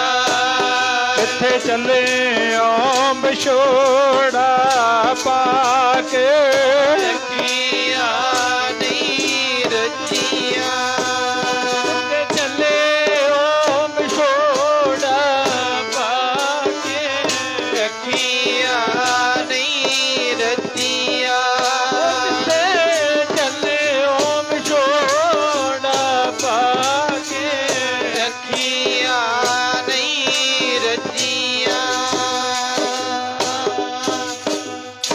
ਵੇਖੋ ਪਿਆਰਿਓ, ਸੱਟ ਹੁੰਦੀ ਹੈ ਨਾ ਜਿਹੜੀ, ਦੋ ਤਰ੍ਹਾਂ ਦੀ ਸੱਟ ਹੁੰਦੀ ਹੈ। ਇੱਕ ਸੱਟ ਹੈ ਸਰੀਰ ਦੀ, ਸਰੀਰ ਨੂੰ ਸੱਟ ਲੱਗ ਜਾਵੇ, ਉਤੇ ਮੱਲਮ ਲੱਗ ਜਾਂਦੀ ਹੈ, ਪੱਟੀ ਹੋ ਜਾਂਦੀ ਹੈ, ਡਾਕਟਰ ਦਵਾਈ ਦੇ ਦਿੰਦਾ ਹੈ ਖਾਣ ਵਾਲੀ, ਉਹ ਬਾਹਰਲਾ ਟੱਕ ਹੌਲੀ ਹੌਲੀ ਇੱਕ ਦਿਨ ਮਿਟ ਜਾਂਦਾ ਹੈ। ਇੱਕ ਸੱਟ ਤੁਹਾਡੇ ਚ ਐਸੇ ਸੱਜਣ ਬੈਠੇ ਹੋਣਗੇ ਜਿਹਦੇ ਚ ਮੈਂ ਵੀ ਸ਼ਾਮਲ ਹਾਂ। ਇੱਕ ਸੱਟ ਹੈ ਜਿਹੜੀ ਦਿਲ ਤੇ ਵੱਜ ਜਾਵੇ,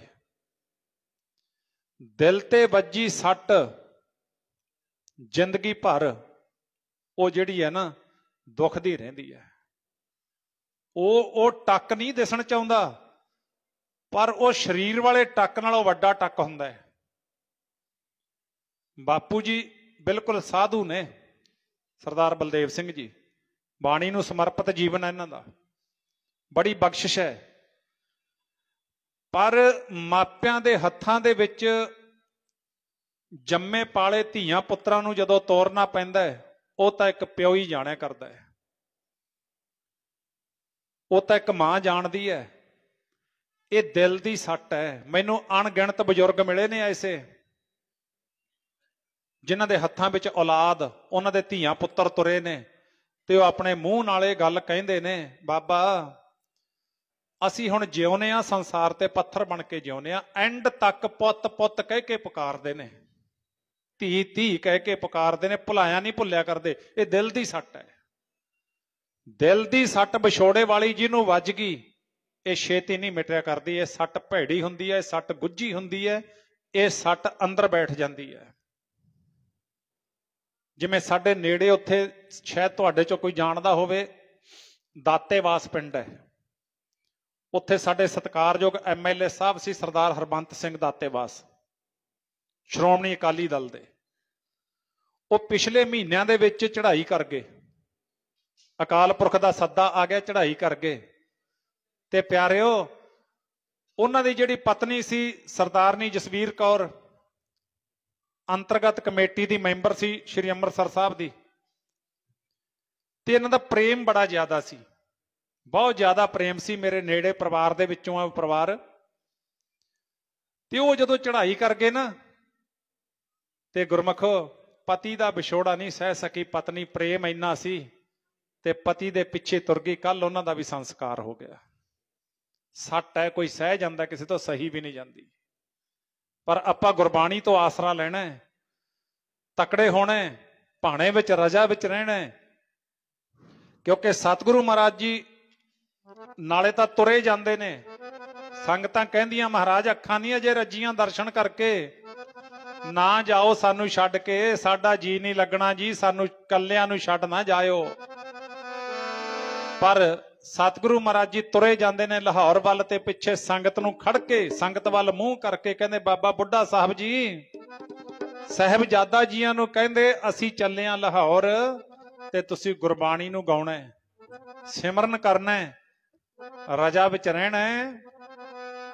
ਅਸੀਂ ਧਰਮ ਦੀ ਖਾਤਰ, ਅਸੀਂ ਕੌਮ ਦੀ ਖਾਤਰ, ਅਸੀਂ ਸੱਚ ਦੀ ਖਾਤਰ ਆਪਣੇ ਆ ਸਰੀਰ ਦਾ ਬਲੀਦਾਨ ਦੇਣ ਚੱਲੇ ਆਂ, ਤੇ ਤੁਸੀਂ ਸਤਿਗੁਰ ਭਾਣਾ ਆਪਣਾ ਬਹਿ ਪਰਿਵਾਰ ਸਦਾਇਆ, ਮਤ ਮੈਂ ਪਿੱਛੇ ਕੋਈ ਰੋਬ ਸੀ ਸੋ ਮੈਂ ਮੂਲ ਨਾ ਪਾਇਆ। ਤੇ ਮਹਾਰਾਜ ਜੀ ਨੇ ਕਹਿ ਦਿੱਤਾ ਸੰਗਤ ਨੂੰ, ਤੇ ਲਾਹੌਰ ਨੂੰ ਚਾਲੇ ਪਾ ਦਿੱਤੇ। ਕੀ ਆਖਿਆ ਸੀ?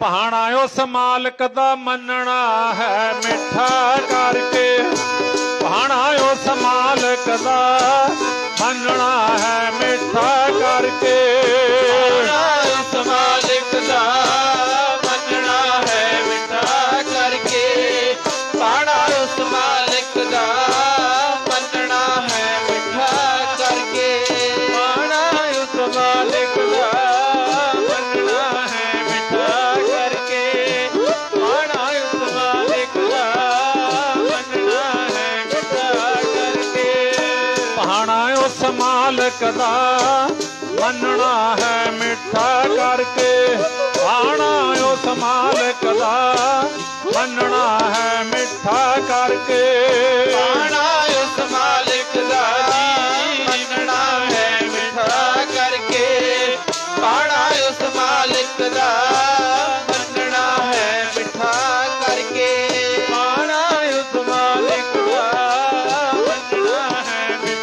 ਕਰਕੇ, ਭਾਣਾ ਉਸ ਮਾਲਕ ਦਾ ਮੰਨਣਾ ਹੈ ਮਿੱਠਾ ਕਰਕੇ, ਮੰਨਣਾ ਹੈ ਮਿੱਠਾ ਕਰਕੇ, ਮੰਨਣਾ ਹੈ ਮਿੱਠਾ ਕਰਕੇ, ਮੰਨਣਾ ਹੈ ਮਿੱਠਾ ਕਰਕੇ, ਮੰਨਣਾ ਹੈ ਮਿੱਠਾ ਕਰਕੇ, ਮੰਨਣਾ ਹੈ ਮਿੱਠਾ ਕਰਕੇ, ਮੰਨਣਾ ਹੈ ਮਿੱਠਾ ਕਰਕੇ, ਭਾਣਾ ਉਸ ਮਾਲਕ ਦਾ ਮੰਨਣਾ ਹੈ ਮਿੱਠਾ ਕਰਕੇ, ਭਾਣਾ ਉਸ ਮਾਲਕ ਦਾ ਮੰਨਣਾ ਹੈ ਮਿੱਠਾ ਕਰਕੇ, ਭਾਣਾ ਉਸ ਮਾਲਕ ਦਾ ਮੰਨਣਾ ਹੈ ਮਿੱਠਾ ਕਰਕੇ, ਭਾਣਾ ਉਸ ਮਾਲਕ ਦਾ ਮੰਨਣਾ ਹੈ ਮਿੱਠਾ ਕਰਕੇ, ਭਾਣਾ ਉਸ ਮਾਲਕ ਦਾ ਮੰਨਣਾ ਹੈ ਮਿੱਠਾ ਕਰਕੇ, ਭਾਣਾ ਉਸ ਮਾਲਕ ਦਾ ਮੰਨਣਾ ਹੈ ਮਿੱਠਾ ਕਰਕੇ। ਗੁਰੂ ਮਹਾਰਾਜ ਜੀ ਨੇ ਸਮਝਾ ਦਿੱਤਾ ਵੀ ਇਹ ਜਿਹੜੇ ਜ਼ਾਲਮ ਲੋਕ ਨੇ ਅੱਤ ਦਾ ਜ਼ੁਲਮ ਕਰਨਗੇ, ਇਹਨਾਂ ਦੇ ਜ਼ੁਲਮ ਦਾ ਕੋਈ ਹੱਦ ਬੰਨਾ ਨਹੀਂ ਰਹਿਣਾ। ਸੱਚਮੁੱਚ ਪਿਆਰਿਓ, ਇਹ ਜ਼ੁਲਮ ਵੈਸੇ ਤਾਂ ਗੁਰੂ ਨਾਨਕ ਦੇਵ ਸਾਹਿਬ ਮਹਾਰਾਜ ਜੀ ਵੇਲੇ ਸ਼ੁਰੂ ਸੀ, ਕਿਉਂਕਿ ਜਦੋਂ ਬਾਬਰ ਚੜ੍ਹ ਕੇ ਆਇਆ, ਬਾਬਰ ਨੂੰ ਜਾਬਰ ਮਹਾਰਾਜ ਨੇ ਕਹਿ ਕੇ ਪੁਕਾਰਿਆ, ਏਤੀ ਮਾਰ ਪਈ ਕੁਰਲਾਣਾ ਤੈਂ ਕੀ ਦਰਦ ਨਾ ਆਇਆ, ਤੇ ਉਸ ਵੇਲੇ ਸ਼ੁਰੂ ਸੀ। ਪਰ ਗੁਰੂ ਅਰਜਨ ਦੇਵ ਸਾਹਿਬ ਮਹਾਰਾਜ ਜੀ ਤੋਂ ਲੈ ਕੇ ਤਾਂ ਇਸ ਜ਼ੁਲਮ ਨੇ ਫਿਰ ਮੁੜ ਕੇ ਖੜਨ ਦਾ ਜਿਹੜਾ ਨਾਂ ਨਹੀਂ ਲਿਆ, ਅੱਜ ਤੱਕ ਵੀ ਕਾਇਮ ਹੈ। ਅੱਗੇ ਰੱਬ ਜਾਣਦਾ ਵੀ ਕੀ ਹੋਵੇਗਾ, ਪ੍ਰਮਾਤਮਾ ਹੀ ਜਾਣਦਾ ਹੈ। ਖਾਸ ਕਰਕੇ ਤੁਸੀਂ ਸਿਆਣੇ ਸੰਗਤ ਹੋ, ਖਾਸ ਕਰਕੇ ਪੰਜਾਬ ਵਾਸਤੇ ਜਿਹੜੇ ਹਾਲਾਤ ਨੇ ਉਹ ਪੁੱਜ ਕੇ ਮਾੜੇ ਨੇ। ਪੰਜਾਬ ਵਾਸਤੇ ਇਸ ਵੇਲੇ ਦੀ ਜਿਹੜੀ ਹਾਲਤ ਹੈ ਉਹ ਬਹੁਤ ਨਾਜ਼ੁਕ ਹੈ, ਬਹੁਤ ਹੀ ਜ਼ਿਆਦਾ ਨਾਜ਼ੁਕ ਹੈ। ਤੇ ਯਾਦ ਰੱਖਣਾ, ਇਹ ਜਿਹੜੀ ਅੱਗ ਹੈ ਇਹ ਕਿਸੇ ਇੱਕ ਜਾਂ ਦੋ ਘਰ ਦੀ ਨਹੀਂ ਹੈ। ਇਹ ਅੱਗ ਜਦੋਂ ਫੈਲੇਗੀ ਇਹਦਾ ਆਂਚ ਘਰ ਘਰ ਦੇ ਵਿੱਚ ਆਉਣਾ। ਆਪਾਂ ਵੀ ਲੁਕੇ ਨਹੀਂ ਰਹਿ ਸਕਦੇ। ਮੈਂ ਤੁਹਾਨੂੰ ਯਾਦ ਕਰਾ ਦਿਆਂ ਇਹ ਗੱਲ, ਲੁਕੇ ਨਹੀਂ ਰਹਿ ਸਕਦੇ ਆਪਾਂ। ਤੇ ਆਪਣੇ ਜਿਹੜੇ ਮੋਹਤਬਰ ਸੱਜਣ ਨੇ, ਜਿਹੜੇ ਅੱਜ ਤਾਕਤ ਰੱਖਦੇ ਨੇ, ਜਿਨ੍ਹਾਂ ਦੀ ਕਲਮ ਚੱਲਦੀ ਹੈ ਅੱਜ, ਉਹਨਾਂ ਨੂੰ ਮੈਂ ਬੇਨਤੀਆਂ ਕਰਦਾ ਥਾਂ ਥਾਂ ਤੇ ਵੀ ਤੁਸੀਂ ਕਲਮ ਸਹੀ ਵਰਤ ਲਓ, ਪੰਜਾਬ ਦਾ ਭਲਾ ਹੋ ਜਾਊਗਾ, ਨਹੀਂ ਤਾਂ ਪਛਤਾਉਣਾ ਤੁਹਾਨੂੰ ਵੀ ਪਵੇਗਾ। ਕਿਉਂਕਿ ਸਦਾ ਕਿਸੇ ਦੀਆਂ ਬਾਦਸ਼ਾਹੀਆਂ ਨਹੀਂ ਰਹਿੰਦੀਆਂ ਹੁੰਦੀਆਂ, ਸਦਾ ਕਿਸੇ ਕੋਲੇ ਤਖਤ ਨਹੀਂ ਰਹਿੰਦੇ ਹੁੰਦੇ।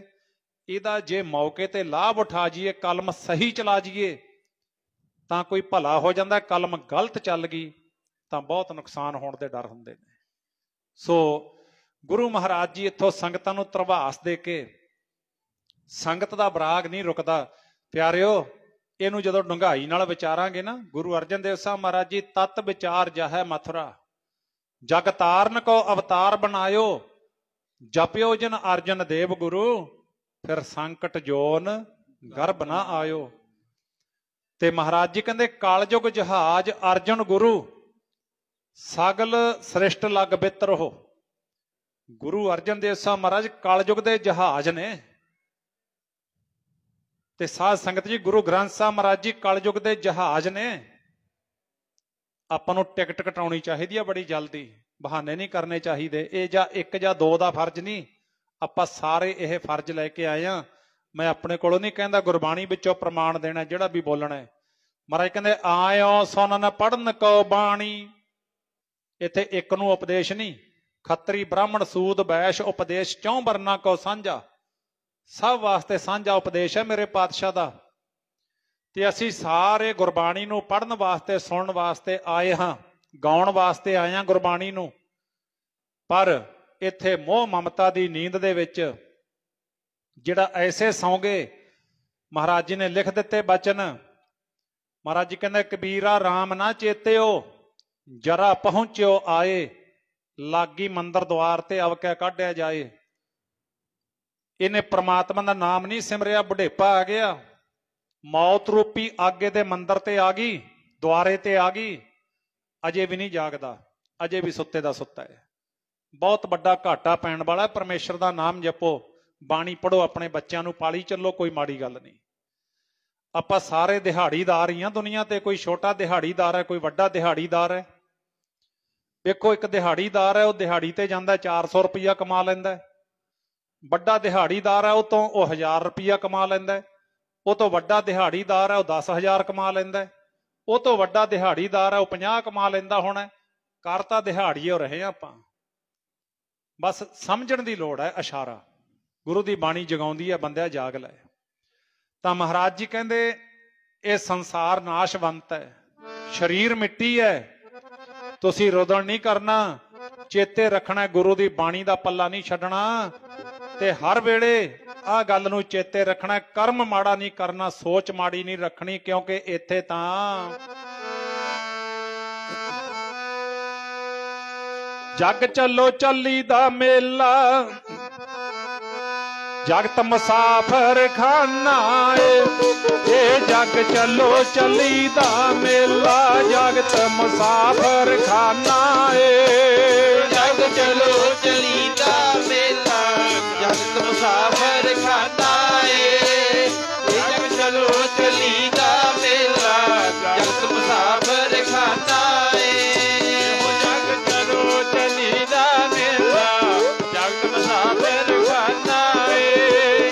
ਜਗ ਚਲੋ ਚਲੀ ਦਾ ਮੇਲਾ, ਜਗਤ ਮੁਸਾਫਰ ਖਾਨਾ ਏ। ਜਗ ਚੱਲੋ ਚੱਲੀ ਦਾ ਮੇਲਾ, ਮੁਸਾਫਰ ਖਾਨਾ ਏ। ਇਹ ਜਗ ਚੱਲੋ ਚੱਲੀ ਦਾ ਮੇਲਾ, ਜਗਤ ਮੁਸਾਫਰ ਖਾਨਾ ਏ।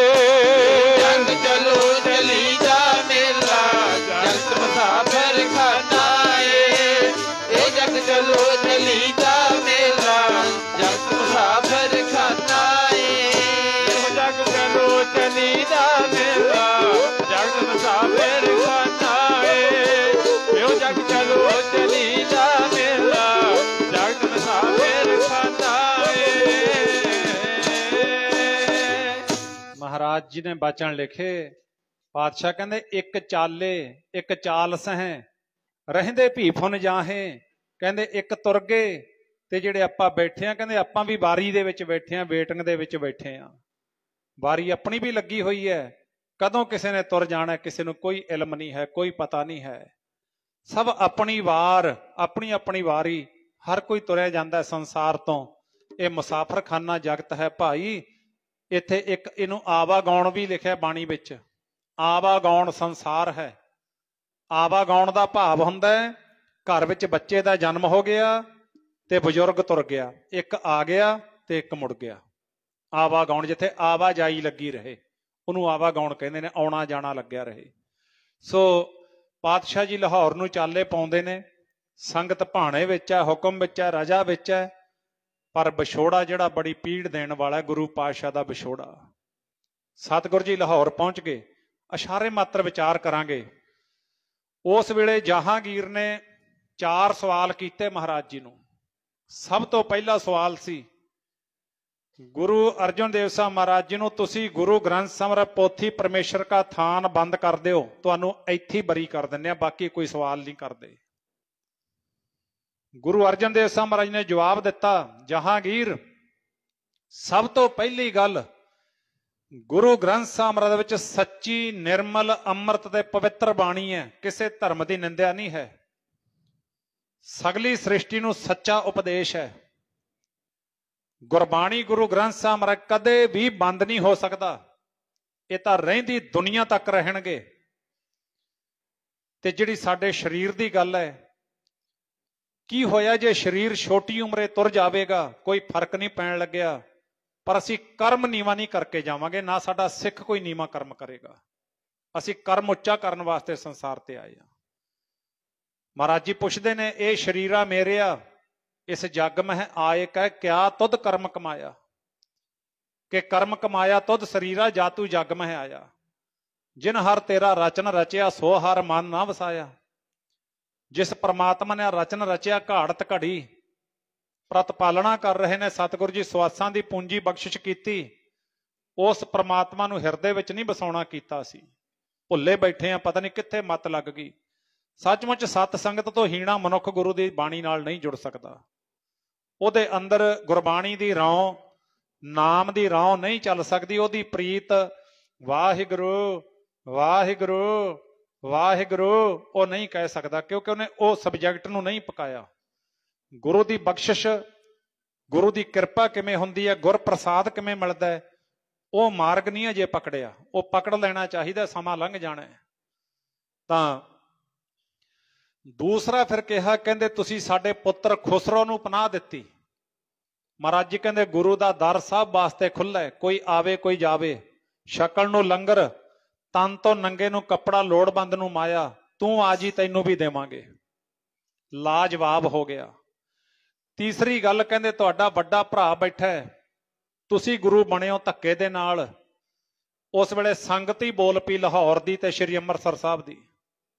ਉਹ ਕਹਿੰਦੇ ਬਾਦਸ਼ਾਹ, ਗੁਰਤਾ ਗੱਦੀ ਕਿਸੇ ਦੀ ਆਪਣੀ ਕੋਈ ਜਾਇਦਾਦ ਨਹੀਂ ਹੈ, ਇਹ ਤਾਂ ਗੁਰੂ ਪਾਤਸ਼ਾਹ ਜੀ ਨੂੰ ਚਾਹਣ ਉਹਨੂੰ ਬਖਸ਼ਿਸ਼ ਹੁੰਦੀ ਹੈ। ਤੇ ਇਹ ਤਾਂ ਗੁਰੂ ਰਾਮਦਾਸ ਮਹਾਰਾਜ ਜੀ ਆਪ ਕਿਰਪਾ ਕਰਕੇ ਗਏ ਨੇ, ਇਹਦੇ ਵਿੱਚ ਤੇਰੀ ਦਖਲਅੰਦਾਜ਼ੀ ਦੀ ਸਾਨੂੰ ਲੋੜ ਨਹੀਂ ਹੈ। ਪਿਰਥੀ ਚੰਦ ਗੁਰਤਾ ਗੱਦੀ ਦੀਆਂ ਸ਼ਰਤਾਂ ਤੇ ਖਰਾ ਨਹੀਂ ਉਤਰਿਆ। ਇਹ ਦਾਤ ਗੁਰੂ ਅਰਜਨ ਦੇਵ ਸਾਹਿਬ ਮਹਾਰਾਜ ਦੀ ਸੀ, ਮਹਾਰਾਜ ਨੂੰ ਮਿਲ ਗਈ। ਚੌਥੀ ਗੱਲ ਕਹਿੰਦਾ ਚੰਦੂ ਦੀ ਲੜਕੀ ਦਾ ਰਿਸ਼ਤਾ ਛੱਡਿਆ। ਗੁਰੂ ਅਰਜਨ ਦੇਵ ਸਾਹਿਬ ਮਹਾਰਾਜ ਕਹਿੰਦੇ ਚੰਦੂ ਨੂੰ ਪੁੱਛ ਲਓ ਕਿਉਂ ਛੱਡਿਆ। ਜਹਾਂਗੀਰ ਕਹਿੰਦਾ ਚੰਦੂ ਕਿਉਂ ਛੱਡਿਆ? ਕਹਿੰਦਾ ਜੀ ਮੈਂ ਗੁਰੂ ਘਰ ਨੂੰ ਮੋਰੀ ਆਖਿਆ ਤੇ ਆਪਣੇ ਆਪ ਨੂੰ ਚਬਾਰਾ ਆਖਿਆ। ਫਿਰ ਮਹਾਰਾਜ ਨੇ ਉੱਥੇ ਹੀ ਗੱਲ ਟੋਕ ਦਿੱਤੀ, ਕਹਿੰਦੇ ਹੰਕਾਰੀ ਬੰਦੇ ਦੇ ਨਾਲੋਂ ਰਿਸ਼ਤੇਦਾਰੀ ਪਾਉਣ ਤੋਂ ਪਹਿਲੀ ਟੁੱਟੀ ਚੰਗੀ ਹੈ, ਬਾਅਦ ਵਿੱਚ ਤੋੜਨ ਦਾ ਕੀ ਲਾਭ। ਚੰਦੂ ਆਪਣੇ ਬਿਆਨਾਂ ਵਿੱਚ ਫਸ ਗਿਆ। ਉੱਥੇ ਫਿਰ ਜਹਾਂਗੀਰ ਲਾਜਵਾਬ ਹੋ ਗਿਆ। ਇਹ ਸਾਰਾ ਕੇਸ ਜਹਾਂਗੀਰ ਚੰਦੂ ਨੂੰ ਦੇ ਕੇ ਆਪ ਕਸ਼ਮੀਰ ਵੱਲ ਨੂੰ ਨਿਕਲ ਗਿਆ ਸੀ, ਗਰਮੀ ਦੇ ਦਿਨ ਸੀ।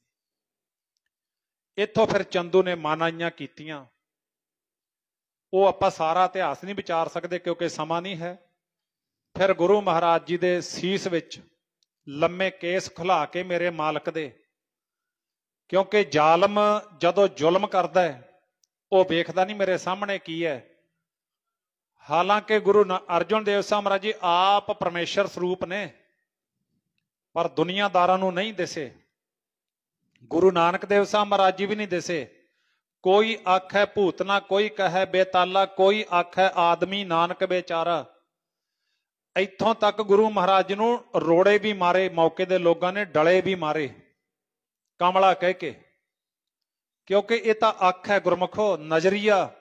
ਨਜ਼ਰ ਦੀ ਇਲਾਜ, ਨਜ਼ਰ ਦਾ ਜਿਹੜਾ ਇਲਾਜ ਹੈਗਾ ਡਾਕਟਰ ਕੋਲ, ਨਜ਼ਰੀਏ ਦਾ ਅੱਜ ਤੱਕ ਇਲਾਜ ਨਹੀਂ ਹੈ। ਤੁਹਾਡੇ ਪ੍ਰਥਾਏ ਕਿਸੇ ਦਾ ਨਜ਼ਰੀਆ ਬਦਲ ਗਿਆ, ਤੁਸੀਂ ਸਿਉਨੇ ਦੇ ਬਣ ਕੇ ਖੜ ਜਾਓ, ਉਹਨੇ ਤੁਹਾਨੂੰ ਨਹੀਂ ਮੰਨਣਾ, ਕਿਉਂਕਿ ਉਹਦਾ ਨਜ਼ਰੀਆ ਤੁਹਾਡੇ ਪ੍ਰਥਾਏ ਸਹੀ ਨਹੀਂ ਹੈ। ਸੋ ਇਸ ਤਰ੍ਹਾਂ ਮਹਾਰਾਜ ਜੀ ਦੇ ਸੀਸ ਵਿੱਚ ਗਰਮ ਰੇਤ ਪਾਈ ਗਈ। ਸਿਰਫ ਗੱਲ ਕੀ ਸੀ ਵੀ ਤੁਸੀਂ ਗੁਰੂ ਦੀ ਬਾਣੀ ਦਾ ਪ੍ਰਚਾਰ ਕਰਨਾ ਬੰਦ ਕਰ ਦਿਓ। ਤੇ ਅੱਜ ਵੀ ਜਦੋਂ ਆਪਾਂ ਵੇਖਾਂਗੇ, ਵੇਖੋ ਹੁਣ ਜਿਹੜੇ ਆਪਾਂ ਕਿਸਾਨ ਆ, ਮੈਂ ਵੀ ਕਿਸਾਨ ਆ, ਤੁਸੀਂ ਵੀ ਕਿਸਾਨ ਹੋ। ਕਿਸਾਨ ਆਪਣਾ ਹੱਕ ਮੰਗ ਰਿਹਾ ਨਾ, ਕਿਸੇ ਹੋਰ ਦਾ ਤਾਂ ਨਹੀਂ। ਆਪਣਾ ਹੱਕ ਮੰਗਣ ਦੀ ਖਾਤਰ ਸਾਡੇ ਨਾਲ ਹੋ ਕੀ ਰਿਹਾ? ਆਪਣਾ ਹੱਕ, ਇਹਦੇ ਵਿੱਚ ਬਿਲਕੁਲ ਵੀ ਕੋਈ ਮਾੜੀ ਗੱਲ ਨਹੀਂ ਹੈ। ਆਪਾਂ ਵੀ ਤਾਂ ਅਮੀਰੀਆਂ ਚਾਹੁੰਦੇ ਆ ਨਾ, ਆਪਾਂ ਵੀ ਚਾਹੁੰਦੇ ਆ ਵੀ ਸਾਡੇ ਵੀ ਪਰਿਵਾਰ ਸੁਖੀ ਵਸਣ। ਪਰ ਜਦੋਂ ਅਸੀਂ ਆਪਣੀ ਗੱਲ ਕਰਨ ਗਏ, ਆਪਣਾ ਹੱਕ ਮੰਗਣ ਗਏ, ਤੇ ਉੱਥੇ ਕੰਧਾਂ ਕੱਢੀਆਂ ਗਈਆਂ, ਕਿੱਲਾਂ ਗੱਡੀਆਂ ਗਈਆਂ, ਤੇ ਗੁਰਮੁਖੋ ਦੁਨੀਆ ਭਰ ਦੀਆਂ ਫੋਰਸਾਂ, ਜਿਹਦੇ ਵਿੱਚ ਪਤਾ ਨਹੀਂ ਕੀ ਕੁਛ ਹੈ, ਰੱਬ ਜਾਣਦਾ ਹੈ। ਤੇ ਕੱਲ ਜਿਹੜੀ ਕਾਕਾ ਸ਼ੁਭਕਰਨ ਸਿੰਘ ਦੀ ਮੌਤ, ਉਹਨੇ ਪੂਰੀ ਦੁਨੀਆ ਨੂੰ ਝੰਜੋੜ ਕੇ ਰੱਖ ਦਿੱਤਾ।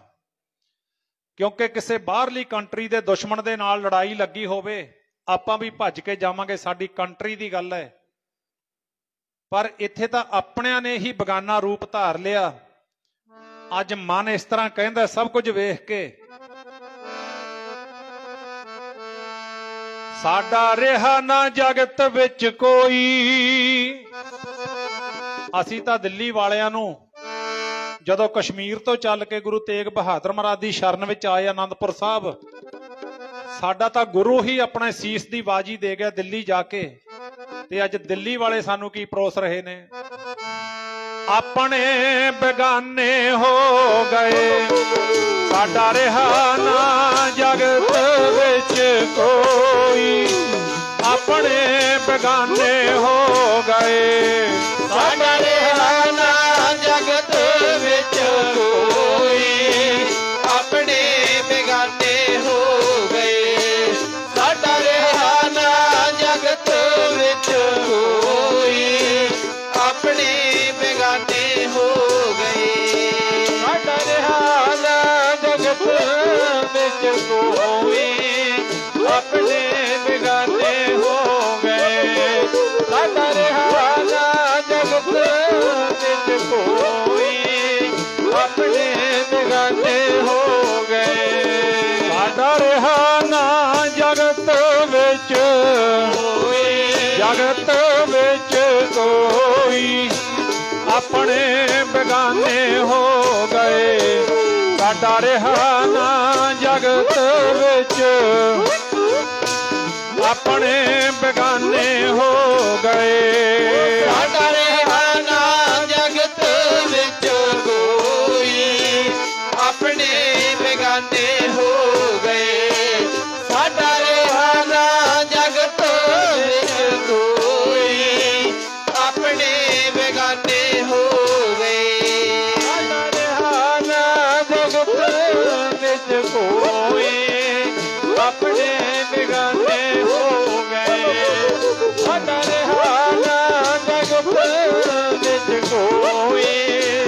ਆਪਣੇ ਬੇਗਾਨੇ ਹੋ ਗਏ। ਅਸਲ ਵਿੱਚ ਜਿਹੜੀ ਅੱਜ ਸਮਾਂ ਚੱਲ ਰਿਹਾ ਹੈ, ਇਹਦੇ ਵਿੱਚ ਗੁਰਮੁਖੋ ਨਾ ਤਾਂ ਤੁਹਾਡੀਆਂ ਮੰਗਾਂ ਦੀ ਗੱਲ ਹੈ, ਨਾ ਕੋਈ ਹੋਰ ਗੱਲ ਹੈ। ਇਹਦੇ ਵਿੱਚ ਤੁਹਾਡੀ ਦਸਤਾਰ ਦੀ ਗੱਲ ਹੈ। ਕੱਲ ਇਹ ਗੱਲ ਜੱਗ ਜ਼ਾਹਰ ਹੋ ਗਈ। ਕਲਕੱਤੇ ਪੁਲਿਸ ਦਾ ਮੁਲਾਜ਼ਮ, ਤੁਸੀਂ ਵੇਖਿਆ ਸਾਰਿਆਂ ਨੇ, ਜਿਹੜੇ ਪੜ੍ਹੇ ਲਿਖੇ ਹੋ ਸਭ ਨੂੰ ਪਤਾ ਹੈ। ਕਲਕੱਤੇ ਜਦੋਂ ਕੋਈ ਰੈਲੀ ਹੋ ਰਹੀ ਸੀ ਬੀਜੇਪੀ ਵਾਲਿਆਂ ਦੀ, ਉੱਥੇ ਉਹ ਪੁਲਿਸ ਮੁਲਾਜ਼ਮ ਵੱਡੀ ਪੋਸਟ ਤੇ ਹੈ, ਸਾਬਤ ਸੂਰਤ, ਦਸਤਾਰ ਬੰਨੀ ਹੋਈ, ਤੇ ਉੱਥੇ ਦੇ ਲੀਡਰਾਂ ਨੇ ਉਹ ਪੁਲਿਸ ਨੌਜਵਾਨ ਨੂੰ ਖਾਲਿਸਤਾਨੀ ਕਹਿ ਕੇ ਬੁਲਾਇਆ। ਉਹ ਪੁਲਿਸ ਵਾਲਾ ਕਹਿੰਦਾ ਕਿ ਜੇ ਮੈਂ ਪੱਗ ਬੰਨੀ ਆ ਮੈਂ ਖਾਲਿਸਤਾਨੀ? ਮੈਂ ਆਪਣੀ ਡਿਊਟੀ ਕਰ ਰਿਹਾ, ਮੈਂ ਬਤੌਰ ਪੁਲਿਸ ਦੀ ਡਿਊਟੀ ਕਰ ਰਿਹਾ, ਕਿੱਡਾ ਵੱਡਾ ਵੀਕ ਪੁਆਇੰਟ ਹੈ। ਜੇ ਗੱਲ ਨੂੰ ਪਕੜਾਂਗੇ ਤਾਂ ਜੱਗ ਜ਼ਾਹਰ ਹੈ ਗੱਲ। ਨਾ ਗੱਲ ਤੁਹਾਡੀਆਂ ਮੰਗਾਂ ਦੀ ਹੈ, ਨਾ ਕੋਈ ਹੋਰ ਹੈ, ਸਾਰਾ ਰੌਲਾ ਆ ਦਸਤਾਰ ਦਾ ਹੈ। ਇਹਨਾਂ ਨੂੰ ਇਹ ਦਸਤਾਰ ਚੁੱਭਦੀ ਹੈ।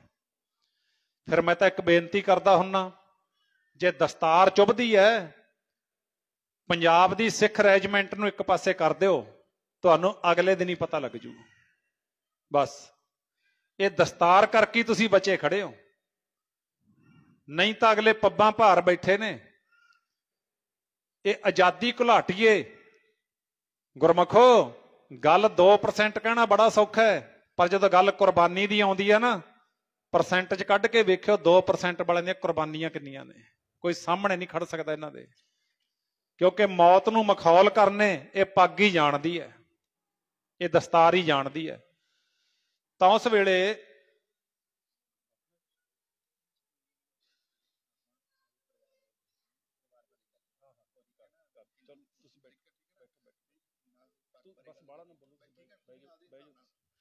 ਸੋ ਉੱਥੇ ਫਿਰ ਮਹਾਰਾਜ ਜੀ ਕਿਰਪਾ ਕਰਨ,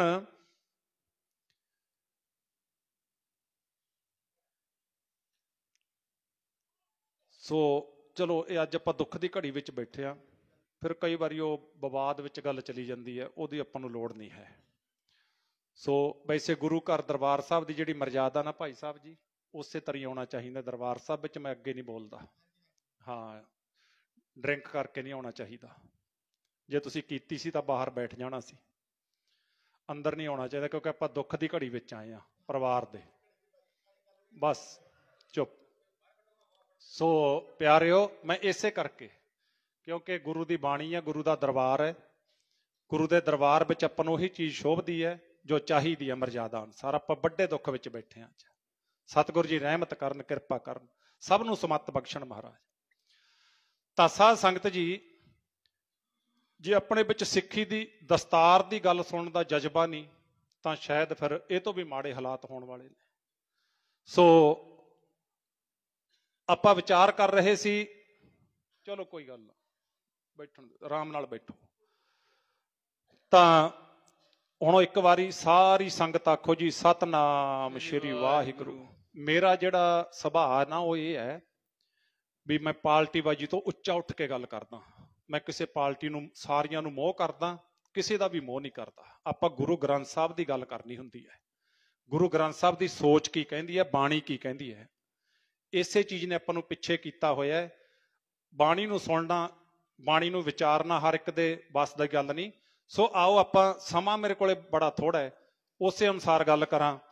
ਗੁਰੂ ਸਾਹਿਬ ਜੀ ਨੂੰ ਫਿਰ ਜਦੋਂ ਤਸ਼ੱਦਦ ਕਰਨੇ ਸ਼ੁਰੂ ਕੀਤੇ, ਪਹਿਲਾਂ ਸੀਸ ਵਿੱਚ ਰੇਤ ਪਾਉਣਾ, ਫਿਰ ਤੱਤੀ ਲੋਹ ਤੇ ਬਿਠਾਉਣਾ, ਫਿਰ ਅਗਲੇ ਦਿਨ ਗੁਰੂ ਮਹਾਰਾਜ ਜੀ ਨੂੰ ਕਹਿੰਦੇ ਜਿਹੜੀ ਗਊ ਹੁੰਦੀ ਹੈ ਨਾ, ਗਊ ਦਾ ਚੰਮ ਉਧੇੜ ਕੇ ਉਹਦੇ ਵਿੱਚ ਲਪੇਟਣਾ।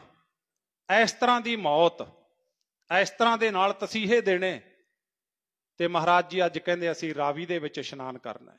ਦਿਨ ਚੜ੍ਹਿਆ, ਚੰਦੂ ਸੋਚਦਾ ਸੀ ਸਰੀਰ ਤੇ ਛਾਲੇ ਨੇ, ਤੇ ਆਪਾਂ ਜਦੋਂ ਰਾਵੀ ਦੇ ਵਿੱਚ ਇਸ਼ਨਾਨ ਕਰਨਗੇ, ਪਾਣੀ ਵਿੱਚ ਵੜਨਗੇ, ਦਰਦ ਜ਼ਿਆਦਾ ਹੋਵੇਗਾ, ਆਪਣੇ ਆਪ ਮੰਨ ਜਾਣਗੇ। ਤੇ ਪਿਆਰਿਓ, ਉੱਥੋਂ ਫਿਰ ਮਹਾਰਾਜ ਜੀ ਰਾਵੀ ਵਿੱਚ ਗਏ। 5 ਸਿੱਖ ਨਾਲ ਸੀ ਮਹਾਰਾਜ ਦੇ, ਤਕੜਾ ਪਹਿਰਾ। ਤੇ ਸਤਿਗੁਰਾਂ ਨੇ ਉਹ ਚਾਦਰ ਵਿਛਾਈ, ਤੇ ਚਾਦਰ ਵਿਛਾ ਕੇ ਮਹਾਰਾਜ ਜੀ ਚਾਦਰ ਤੇ ਬੈਠ ਕੇ ਜਪਜੀ ਸਾਹਿਬ ਦਾ ਪਾਠ ਸ਼ੁਰੂ ਕੀਤਾ। ਜਪਜੀ ਸਾਹਿਬ ਦਾ ਜਦੋਂ ਪਾਠ ਸ਼ੁਰੂ ਕੀਤਾ, ਮਹਾਰਾਜ ਨੇ ਸ਼ਲੋਕ ਪੜ੍ਹ ਦਿੱਤਾ, ਜਿਨੀ ਨਾਮ ਧਿਆਇਆ ਗਏ ਮਸ਼ੱਕਤ ਘਾਲ, ਨਾਨਕ ਤੇ ਮੁਖ ਉਜਲੇ ਕੀਤੀ ਛੁੱਟੀ ਨਾਲ। ਫਿਰ ਮਹਾਰਾਜ ਜੀ ਕਹਿੰਦੇ, ਸਿੱਖੋ ਅਸੀਂ ਰਾਵੀ ਵਿੱਚ ਚੁੱਭਾ ਲਾਉਣਾ ਹੈ। ਸਿੱਖ ਜਾਣਦੇ ਸੀ ਮਹਾਰਾਜ ਉਹ ਵਿਛੋੜਾ, ਉਹ ਸਮਾਂ। ਅਸੀਂ ਰਾਵੀ ਵਿੱਚ ਜਾਂਦੇ ਹਾਂ ਤੇ ਮਹਾਰਾਜ ਜੀ ਆਪ ਜੀ ਅੰਮ੍ਰਿਤਸਰ ਸਾਹਿਬ ਜਾਓ। ਮਹਾਰਾਜ ਜੀ ਕਹਿੰਦੇ ਨਹੀਂ, ਇਹ ਕਾਰਜ ਸਾਡਾ ਹੈ, ਤੁਸੀਂ ਜਾ ਕੇ ਅੰਮ੍ਰਿਤਸਰ ਸਾਹਿਬ ਖਬਰ ਕਰ ਦਿਓ, ਸੂਰਜ ਕਿਰਨ ਮਿਲੇ, ਜਲ ਕਾ ਜਲ ਹੁਆ ਰਾਮ, ਜੋਤੀ ਜੋਤ ਰਲੀ ਸੰਪੂਰਨ ਥੀਆ ਰਾਮ। ਤਾਂ ਸਿੱਖਾਂ ਦਾ ਬਰਾਗ ਜਿਹੜਾ ਸੀ ਉਹ ਸਿਖਰਾਂ ਤੇ ਪਹੁੰਚ ਗਿਆ। ਮਹਾਰਾਜ ਜੀ ਰਾਵੀ ਵਿੱਚ ਉਤਰ ਗਏ, पानी गोडे गोडे आया, मोढे मोढे आया, ते सतगुरां दा जिहड़ा सीस सी वो रावी दे विच अलोप हो गया। चुब्बा लाया, किन्ना चिर महाराज बाहर नहीं आए। थोड़ा समा हथ महाराज दे बाहर आए, दोने हथ जुड़े सी, मानो सतगुरां ने अखीर वेले दी फतेह गुजा दित्ती। ते प्यारिओ सचखंड दा वासी रावी दे विच अलोप हो गए मेरे पातशाह, ते सिख श्री अमृतसर साहब नूं आए। जदों अमृतसर साहब आए, खबरां पहुंच गईयां भी सिख आए ने, माता गंगा जी ते सारा परिवार, बाबा बुढ़ा साहब जी भज्जे आए भी गुरु साहब आ गए होणगे। पर प्यारिओ ਉਹ ਤਾਂ ਉਹ बेड़ा बीत चुक्या सी ਜਿਹੜਾ ਕਿਸੇ ਤੇ ਇਹ ਸਮਾਂ ਨਾ ਆਵੇ। बड़ा औखा समा हुंदा है। तां फिर सतगुरु महाराज जी जदों सिख पहुंचे, माता गंगा जी कहन लगे, भाई जेठा जी, भाई पैड़ा जी, भाई मोखा जी सिख सी, कहंदे दसो गुरु महाराज कित्थे ने। ते सिखां ने भरे गले दे नाल कह दिता, माता जी सचखंड वासी प्यारा सचखंड पहुंच गया। माता जी सतगुर तां सचखंड प्याना कर गए, जो बीती सी दस दित्ती।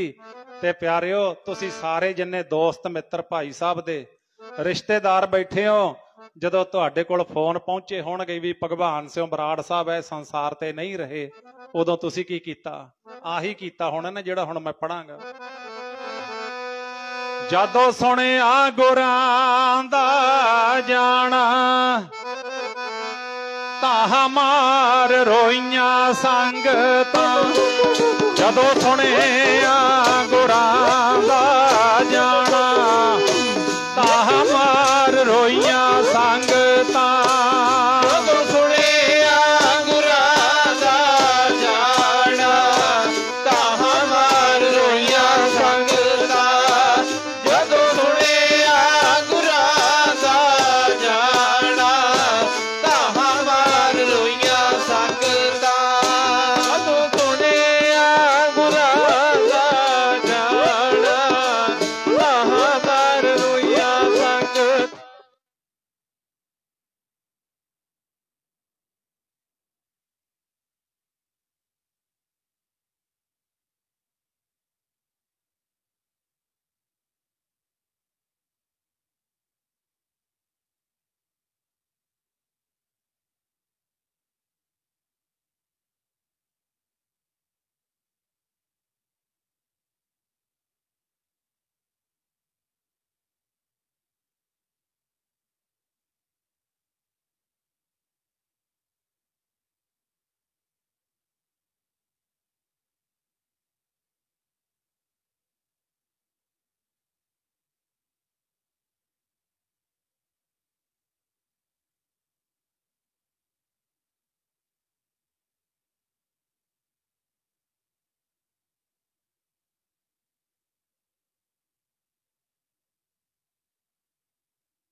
जाना, ताह मार रोइयां संगतां। इउं जदों सतगुरां दे जाण दी खबर दित्ती, माता जी सतगुर जी तां सचखंड प्याना कर गए। बड़ा बराग होया। प्यारिओ किसे अपने संबंधी नूं ते गुरु पातशाह दा जाना तां एक वखरी किस्म दा ना, ते जदों अपने संबंधी नूं तोरना हुंदा है, ਉਹ ਤਾਂ ਉਹ ਜਾਣਦੇ ਨੇ ਜਿਨ੍ਹਾਂ ਦੇ ਮੋਢੇ ਲੱਗੇ ਹੁੰਦੇ ਨੇ ਅਰਥੀ ਨੂੰ। ਜਿਹੜੇ ਪਿੱਛੇ ਤੁਰਨ ਵਾਲੇ ਹੁੰਦੇ ਨੇ ਉਹਨਾਂ ਨੂੰ ਪਤਾ ਹੁੰਦਾ ਹੈ। ਤੇ ਫਿਰ ਬਾਬਾ ਬੁੱਢਾ ਜੀ, ਕਿਉਂਕਿ ਸਾਰੀ ਸੰਗਤ ਤੋਂ ਸਿਆਣੇ ਨੇ, ਬਾਬਾ ਬੁੱਢਾ ਜੀ ਕਹਿਣ ਲੱਗੇ, ਕਹਿੰਦੇ ਭਾਈ ਗੁਰੂ ਮਹਾਰਾਜ ਨੇ ਸਾਨੂੰ ਆਖਿਆ ਭਾਣੇ ਵਿੱਚ ਰਹਿਣਾ, ਰਜਾ ਵਿੱਚ ਰਹਿਣਾ, ਹੁਕਮ ਵਿੱਚ ਰਹਿਣਾ, ਆਓ ਬਾਣੀ ਗਾਈਏ। ਫਿਰ ਦਰਬਾਰ ਸਾਹਿਬ ਜਾ ਕੇ ਗੁਰਬਾਣੀ ਨੂੰ ਗਾਉਣਾ, ਰਜਾ ਵਿੱਚ ਰਹਿਣਾ, ਹੁਕਮ ਵਿੱਚ ਰਹਿਣਾ, ਭਾਣੇ ਵਿੱਚ ਰਹਿਣਾ। ਕਿੱਡਾ ਵੀ ਦੁੱਖ ਹੋਵੇ, ਭਾਵੇਂ ਦੁੱਖ ਭਾਵੇਂ ਸੁੱਖ, ਭਾਵੇਂ ਖੁਸ਼ੀ ਭਾਵੇਂ ਗਮੀ, ਗੁਰੂ ਕਾ ਸਿੱਖ ਭਾਣੇ ਵਿੱਚ ਰਹੇ, ਰਜਾ ਵਿੱਚ ਰਹੇ। ਤੇ ਫਿਰ ਭਾਈ ਸਤਨਾਮ ਵਾਹਿਗੁਰੂ ਦੀ ਧੁਨੀ ਚੱਲੀ। ਅੱਜ ਜਿਸ ਤਰ੍ਹਾਂ ਦਾ ਪਰਿਵਾਰ ਹੈ ਬਰਾੜ ਪਰਿਵਾਰ, ਆਪਾਂ ਉਹ ਰੰਗਲੇ ਸੱਜਣ ਦੀ ਯਾਦ ਵਿੱਚ ਜੇ ਆਪਾਂ 5 ਮਿੰਟ ਫਿਰ ਵਾਹਿਗੁਰੂ ਜਾਪ ਨਾ ਕੀਤਾ, ਫਿਰ ਗੱਲ ਨਹੀਂ ਬਣਨੀ, ਹਾਜ਼ਰੀ ਨਹੀਂ ਲੱਗਣੀ। ਅੱਜ ਉਹ ਮੇਰੇ ਵੀਰ